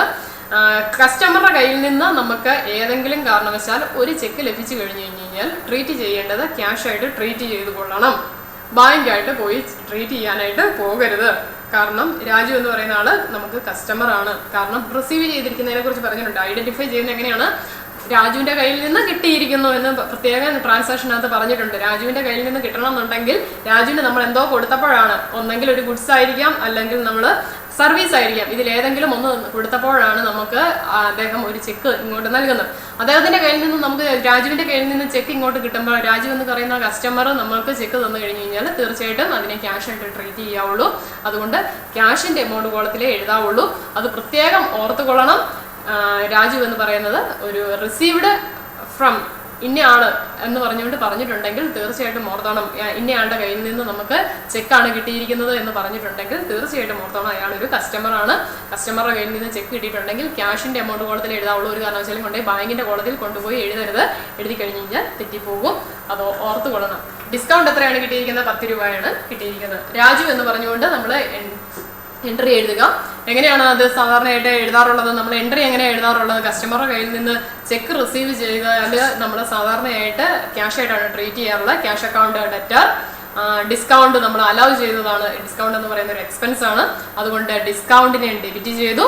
ടു കസ്റ്റമറുടെ പേര് എന്നാ? രാജു എന്നാണ് കസ്റ്റമറുടെ പേര്. അതുകൊണ്ട് കസ്റ്റമറെ നമ്മൾ എന്ത് ചെയ്യണം? നമ്മൾ ക്രെഡിറ്റ് ചെയ്യണം. അതാണ് അതിന്റെ എൻട്രിയാണ് പോസ്റ്റ് ചെയ്യുന്നത്. നിങ്ങൾക്ക് പോസ്റ്റിംഗ് നന്നായിട്ട് അറിയാമെന്ന് എനിക്കറിയാം. അതുകൊണ്ട് റിസീപ്റ്റ് സൈഡിൽ നമ്മൾ കൊണ്ടുപോയി എഴുതുക. റിസീവർ എന്ന് കാണുമ്പോഴേ നമ്മൾ എവിടെ കൊണ്ടുപോയി എഴുതുന്നത്? റിസീപ്റ്റ് സൈഡിലാണ് കൊണ്ടുപോയി എഴുതുന്നത്. ഡേറ്റ് 27 ടു രാജുവിന് ചെക്കാണല്ലോ കിട്ടിയതെന്ന് പറഞ്ഞുകൊണ്ട് ബാങ്കിൽ കൊണ്ടുപോയി എഴുതി വെക്കരുത്. പിന്നെ എവിടെയാണ് എഴുതേണ്ടത്? രാജു എന്ന് പറയുന്ന ആള് കസ്റ്റമറാണ്. കസ്റ്റമറുടെ കയ്യിൽ നിന്ന് ചെക്ക് കിട്ടിയിരിക്കുന്നതുകൊണ്ടാണ് നമ്മളിവിടെ എന്ത് ചെയ്തിരിക്കുന്നത്? ക്യാഷ് എന്ന് പറഞ്ഞുകൊണ്ട് എഴുതുന്നത് 490 രൂപ. ഡിസ്കൗണ്ട് ഉണ്ട്. ഡിസ്കൗണ്ട് എത്രയാണ് കിട്ടിയിരിക്കുന്നത്? 10 രൂപ. 10 രൂപയാണ് ഡിസ്കൗണ്ട് കിട്ടിയിരിക്കുന്നത്. ഡിസ്കൗണ്ട് ഒരു എക്സ്പെൻസ് ആണ് നമ്മളെ സംബന്ധിച്ചിടത്തോളം. ഡിസ്കൗണ്ട് കൊടുക്കുകയാണ് ചെയ്തത്, കിട്ടുമല്ല കേട്ടോ, കൊടുക്കുകയാണ് ചെയ്തിരിക്കുന്നത്. അതുകൊണ്ടാണ് നമ്മൾ 10 രൂപ അവിടെ എഴുതിയിരിക്കുന്നത്. Next one 29 date 29 received commission by cheque. Commission നമുക്ക് ചെക്കായിട്ട് ലഭിച്ചിരിക്കുന്നു. കമ്മീഷൻ എന്ന് പറയുന്നത് നമുക്ക് കിട്ടുമ്പോൾ കമ്മീഷൻ നമ്മളെ സംബന്ധിച്ചിടത്തോളം കിട്ടുകയാണെന്നുണ്ടെങ്കിൽ നമുക്കൊരു ഇൻകമാണ് അല്ലേ? കമ്മീഷൻ നമുക്ക് കിട്ടിക്കഴിഞ്ഞ് കഴിഞ്ഞാൽ ഇൻകമാണ്. പക്ഷേ ചെക്കായിട്ടാണ് നമുക്ക് കിട്ടിയിരിക്കുന്നത്. അപ്പോൾ bank account debtor to commission എന്നാണ് നമ്മൾ എഴുതാറുള്ളത്. Bank account debtor to commission. ഇതാണ് എൻട്രി. അത് പോസ്റ്റ് ചെയ്യുന്നത് എങ്ങനെയായിരിക്കും? നമുക്ക് റിസീവ് ചെയ്തതാണ്. അപ്പോൾ നമ്മൾ കമ്മീഷൻ എന്ന് പറഞ്ഞുകൊണ്ട് എഴുതുക. Date 29 to commission.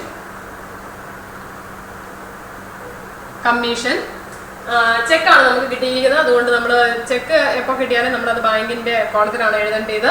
പക്ഷേ ഒരൊറ്റ കുഴപ്പം മാത്രമേ ഉള്ളൂ, ഈ രാജുവിന്റെ കേസിന് മാത്രമേ ഉള്ളൂ. അത് എന്തുകൊണ്ടാണ് ഇവിടെ എഴുതിയിരിക്കുന്നതെന്ന് പറഞ്ഞു തന്നു. കസ്റ്റമർ ആയതുകൊണ്ടാണ്. 220 രൂപ to commission. Next one, cash in excess of ₹400 was paid into bank. നമുക്ക് ക്യാഷ് ആയിട്ട് കിട്ടിയത് ക്യാഷ് കുറച്ച് എക്സസ് ആയിട്ട് ഉണ്ടായിരുന്നു, മിച്ചമായിട്ടിരുന്നതാണ്. അത് കൊണ്ടുപോയി ബാങ്കിൽ കൊണ്ടുപോയി ഡെപ്പോസിറ്റ് ചെയ്യുന്നതിനെ കുറിച്ചാണ് പറഞ്ഞിരിക്കുന്നത്. പെയ്ഡ് ഇൻ ടു ബാങ്ക്, അല്ലെങ്കിൽ നമ്മൾ ബാങ്കിൽ കൊണ്ടുപോയി കൊടുത്തു എന്നാണ് പറഞ്ഞിരിക്കുന്നത്. എന്ന് വെച്ചാൽ ക്യാഷ് ഡെപ്പോസിറ്റ് ചെയ്യുന്നു, നമ്മുടെ മീതി ഇരുന്ന ക്യാഷ് ഡെപ്പോസിറ്റ് ചെയ്യുന്നു. അപ്പോൾ എൻട്രി എന്താണ് സാധാരണയായിട്ട് വരാറുള്ളത്? Bank account debtor to cash എന്നാണ് വരുന്നത്. നമ്മുടെ ഡെബിറ്റ് സൈഡിനെയും ക്രെഡിറ്റ് സൈഡിനെ അഫക്ട് ചെയ്തു. ഡെബിറ്റ് സൈഡിനെയും ക്രെഡിറ്റ് സൈഡിനെയും അഫക്ട് ചെയ്ത് കഴിഞ്ഞ് കഴിഞ്ഞാൽ അങ്ങനെയുള്ള എൻട്രിക്ക് നമ്മൾ പറയുന്ന പേരെന്താണ്? കോൺട്രാ എൻട്രി എന്നാണ് നമ്മൾ പറയാറുള്ളത്. കോൺട്രാ ഐറ്റംസ് എഴുതുമ്പോൾ നമ്മൾ സി എന്ന് ഡിനോട്ട് ചെയ്യണം. ഇത്രയുമാണ്. രണ്ട് സൈഡിലും അതിൻ്റെ ട്രാൻസാക്ഷൻസ് നമ്മൾ എൻട്രി ചെയ്യണം. ക്യാഷ് ബുക്കിൻ്റെ രണ്ട് സൈഡിലും, റെസീപ്റ്റ് സൈഡിലും പേയ്മെൻറ്റ് സൈഡിലും നമ്മൾ എന്ത് ചെയ്തിരിക്കണം? ഇത് സൂചിപ്പിച്ചിരിക്കണം. നമ്മൾ ക്യാഷ് വന്നതാണ്, നമ്മളുടെ ക്യാഷ് ബാങ്കിലേക്കാണ് കൊടുത്തിരിക്കുന്നത്. പെയ്ഡ് ഇൻ ടു ബാങ്ക് ആണ്. ബൈ ബാങ്ക് എന്ന് പറഞ്ഞുകൊണ്ട് നമ്മൾ എഴുതുക. Bank account debtor to cash എന്നാണ് വരാറുള്ളത് അല്ലേ? Bank account debtor to cash എന്നാണ് വരുന്നത്. ബൈ ബാങ്ക് എന്ന് എഴുതുക, ടു ക്യാഷ് എന്ന് റെസീപ്റ്റ് സൈഡിൽ എഴുതി വെക്കുക.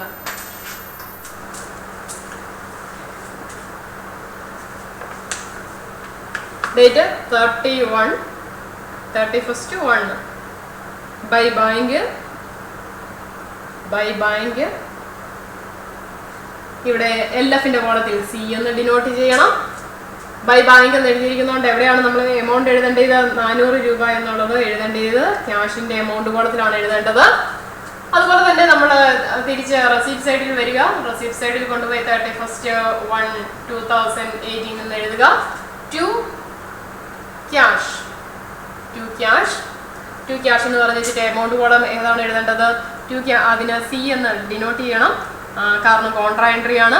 എവിടെയാണ് എമൗണ്ട് എഴുതേണ്ടത്? 400 രൂപ ബാങ്കിന്റെ എമൗണ്ട് കോളത്തിൽ കൊണ്ടുപോയി എഴുതുക. ഇനി നമ്മൾ ചെയ്യേണ്ടത് ട്രിപ്പിൾ കോളം ക്യാഷ് ബുക്ക്. സാധാരണ നമ്മൾ സിംഗിൾ കോളം ക്യാഷ് ബുക്കിനും ഡബിൾ കോളം ക്യാഷ് ബുക്കിനും ഒക്കെ ചെയ്തതുപോലെ തന്നെയാണ്. ബാങ്കിൻ്റെതും ക്യാഷിൻ്റെതും ബാലൻസ് ചെയ്ത് നോക്കണം. ബാങ്കിൻ്റെതും ക്യാഷിൻ്റെതും ബാലൻസ് ചെയ്ത് നോക്കണം. ഡെബിറ്റ് ബാലൻസ് എപ്പോഴും ക്യാഷിന് എപ്പോഴും ഏത് ബാലൻസേ വരുവോളെന്നാണ് പറഞ്ഞിരിക്കുന്നത്? ക്യാഷിന് എപ്പോഴും ഡെബിറ്റ് ബാലൻസ് ആയിരിക്കും. ഈ സൈഡിലായിരിക്കും, റെസീപ്റ്റ് സൈഡിലായിരിക്കും കൂടുതൽ വരുന്നത്. ബാങ്കിന് ഡെബിറ്റോ ക്രെഡിറ്റോ ബാലൻസസ് വരാം. അതുകൊണ്ട് രണ്ടും ബാലൻസ് ചെയ്ത് നമ്മൾ നോക്കുക. ഡിസ്കൗണ്ട് ഒരു കാരണവശാലും ബാലൻസ് ചെയ്തേക്കല്ല, അതിന്റെ ടോട്ടല് കൂട്ടി എഴുതുകയും ചെയ്യാവുള്ളൂ. കാരണം ഇതൊരു നോമിനൽ അക്കൗണ്ട് ആണ്. ഡിസ്കൗണ്ട് നമുക്ക് അലൗ ചെയ്തിരിക്കുന്നതിനെ കുറിച്ചാണ് റെസീപ്റ്റ് സൈഡിൽ പറഞ്ഞിരിക്കുന്നത് അല്ലേ?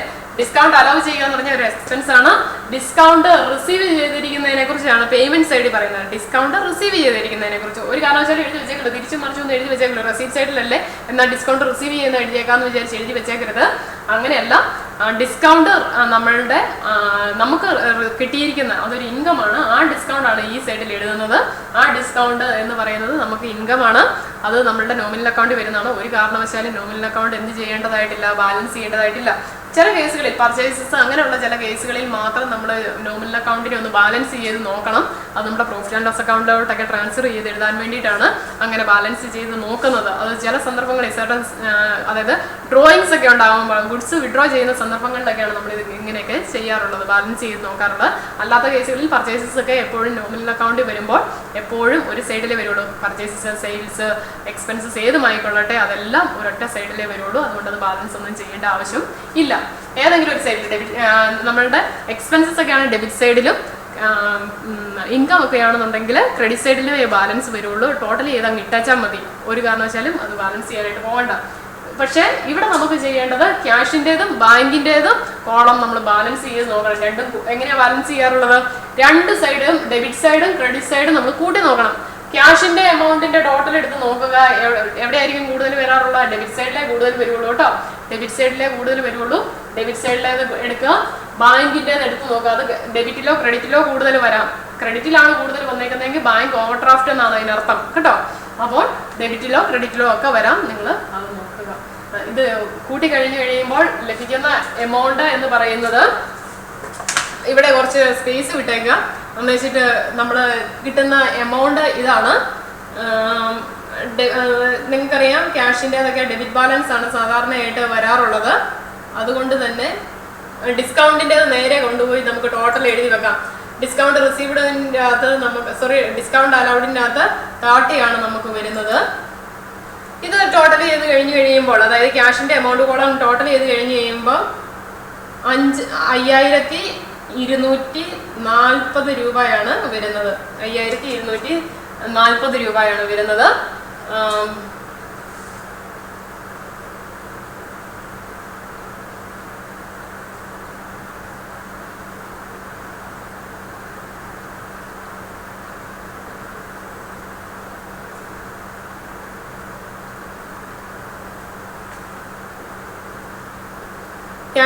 ഡിസ്കൗണ്ട് റിസീവ് ചെയ്തിരിക്കുന്ന 30 രൂപ മാത്രമേ ഉള്ളൂ.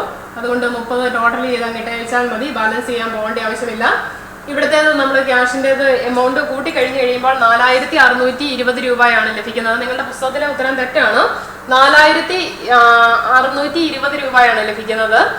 4620ഉം 5240 തമ്മിലുള്ള ഡിഫറൻസ് എന്ന് പറയുന്നത് 620 രൂപയാണ്. 620 രൂപയാണ് വരുന്നത്. ഇവിടെ നമ്മൾ എത്ര എഴുതേണ്ടത്? 5, 2, 4, 0 എഴുതേണ്ടത്. കാരണം എന്താണെന്ന് ചോദിച്ചാൽ ഈ രണ്ട് സൈഡും ഈക്വൽ ആയിരിക്കണം അല്ലേ? സാധാരണ പോലെ ബാലൻസ് ചെയ്യുമ്പോൾ 5240 രൂപയാണ് എപ്പോഴും കൂടുതൽ നിൽക്കുന്നത്. ആ കൂടുതലുള്ള എമൗണ്ട് ആണ് ടോട്ടലിൽ എഴുതേണ്ടത്. അതുകൊണ്ടാണ് 5240 രൂപ എഴുതിയിരിക്കുന്നത്. ബാങ്കിന്റെ നമ്മൾ ടോട്ടൽ ചെയ്ത് കഴിയുമ്പോൾ 13,530 ആണ് കിട്ടുന്നത്. 530 ആണ് കിട്ടുന്നത്. അത് തന്നെയാണ് ക്രെഡിറ്റ് സൈഡിൽ നമ്മൾ എഴുതേണ്ടത്. 13,530 ആണ് ലഭിക്കുന്നത്. ഇതിന്റെ ടോട്ടൽ കൂട്ടി കഴിയുമ്പോൾ ക്രെഡിറ്റ് സൈഡിലെ ടോട്ടൽ എമൗണ്ട് എന്ന് പറയുന്നത് 1820 ആണ് ടോട്ടൽ കൂട്ടി കഴിഞ്ഞ് കഴിയുമ്പോൾ നമുക്ക് ലഭിക്കുന്നത്. അത് ബാലൻസ് ചെയ്ത് കഴിഞ്ഞ് കഴിയുമ്പോൾ നമുക്ക് ലഭിക്കേണ്ടത് 11,710 റുപ്പീസാണ് വരുന്നത്. അപ്പോൾ നമ്മൾ ഇവിടെ ബാലൻസ് ചെയ്യുമ്പോൾ നമ്മൾ എഴുതേണ്ട ഒരു കാര്യമുണ്ട്. ബാലൻസ് ചെയ്ത് കഴിഞ്ഞ് കഴിയുമ്പോൾ ഈ സൈഡിലാണ് അല്ലേ? ഈ സൈഡ് കൂടുതലാകുമ്പോൾ ബാലൻസ് ചെയ്യാൻ എന്നാ ചെയ്യണം? കുറവുള്ള സൈഡിലാണ് നമ്മൾ ബാലൻസ് ക്യാരി ഡൗൺ ചെയ്യുന്നത്. ബൈ ബാലൻസ് 31st തന്നെ ഡേറ്റ് ഇടുക. 31/1 ബൈ ബാലൻസ് ക്യാരി ഡൗൺ എന്നാണ് നമ്മൾ എഴുതാറുള്ളത്. By balance carry down. ഡിസ്കൗണ്ടിന്റെ കോളത്തിൽ എഴുതേണ്ട ആവശ്യമുണ്ടോ? ഒന്നും എഴുതേണ്ട ആവശ്യമില്ല. പിന്നെ എവിടെയാണ് എഴുതേണ്ടത്? നമ്മുടെ ക്യാഷിന്റെ അവിടെയാണ് എഴുതേണ്ടത്. ക്യാഷിന്റെ അവിടെ 620 രൂപ 620. ബാങ്കിൻ്റെത് ബാലൻസ് ചെയ്യുമ്പോൾ കിട്ടുന്നത് 11,720 ആണ്. 710 ആണ് വരുന്നത്. ഇതാണ് എമൗണ്ട് വരുന്നത്. ഇത് വന്നു കഴിഞ്ഞ് കഴിയുമ്പോൾ നമ്മൾ വീണ്ടും അതിനെ എന്ത് ചെയ്യണം? അടുത്ത മാസം ഫസ്റ്റ് ഡേയിൽ അത് ഇറക്കി എഴുതണം. 1/2/2018 ടു ബാലൻസ് ബ്രോക്ക് ഡൗൺ. ഏതാണ് ബ്രോക്ക് ഡൗൺ ചെയ്ത് എഴുതേണ്ട ബാലൻസസ് ഏതെല്ലാമാണ്? നമ്മളുടെ ക്യാഷിന്റെ ബാലൻസ് ഒക്കെ ബ്രോക്ക് ഡൗൺ ചെയ്ത് എഴുതണം. എത്രയാണ് ക്യാഷിന്റെ ബാലൻസ്? 620. അതുപോലെ തന്നെ ബാങ്കിന്റെ ബാലൻസ് നമ്മൾ എന്ത് ചെയ്യണം? ഓപ്പൺ ചെയ്ത് എഴുതണം. 11,710. ഇത്രയും എഴുതിയിടുക. ഇതിന്റെ അർത്ഥം ഇത് ക്യാഷ് ഇൻ ഹാൻഡ് 620 എന്ന് പറയുന്നത് ക്യാഷ് ഇൻ ഹാൻഡ് എന്ന് പറയുന്നതും 11,710 എന്ന് പറയുന്നത് ക്യാഷ് അറ്റ് ബാങ്കുമാണ് കേട്ടോ. എഴുതാൻ അറിയാവുന്നവര് ഇതെല്ലാം ക്ലോസ് ചെയ്ത് കഴിഞ്ഞ ശേഷം ഇങ്ങനെ ഒരു വരയിട്ട് നിങ്ങൾ ക്ലോസ് ചെയ്ത ശേഷം വരയുടെ താഴെ കൊണ്ടുപോയി അയച്ചിട്ട് എഴുതി വെക്കുക. ഈ വരയെല്ലാം മായ്ച്ചു കളഞ്ഞ ശേഷം നിങ്ങൾ വരയുടെ താഴെ കൊണ്ടുപോയി എഴുതുക. ക്യാഷ് ഇൻ ഹാൻഡ് എന്ന് പറഞ്ഞുകൊണ്ട് 620ഉം അതുപോലെ തന്നെ ക്യാഷ് അറ്റ് ബാങ്ക് എന്ന് പറഞ്ഞുകൊണ്ട് 11,710 എഴുതി വെക്കുക. അതാണ് ഇതിന്റെ ഉത്തരമായിട്ട് വരുന്നത്. ഇങ്ങനെ എഴുതിയില്ലെങ്കിൽ പോലും ഈ ബാലൻസ് എഴുതി വെച്ച് കഴിഞ്ഞാൽ മുഴുവൻ മാർക്കും നിങ്ങൾക്ക് ലഭിക്കും. ഇത്രയുമാണ് ക്യാഷ് ബുക്കുമായിട്ട് ബന്ധപ്പെട്ട് പഠിപ്പിക്കാനായിട്ട് ഉണ്ടായിരുന്നത്. Okay, thank you.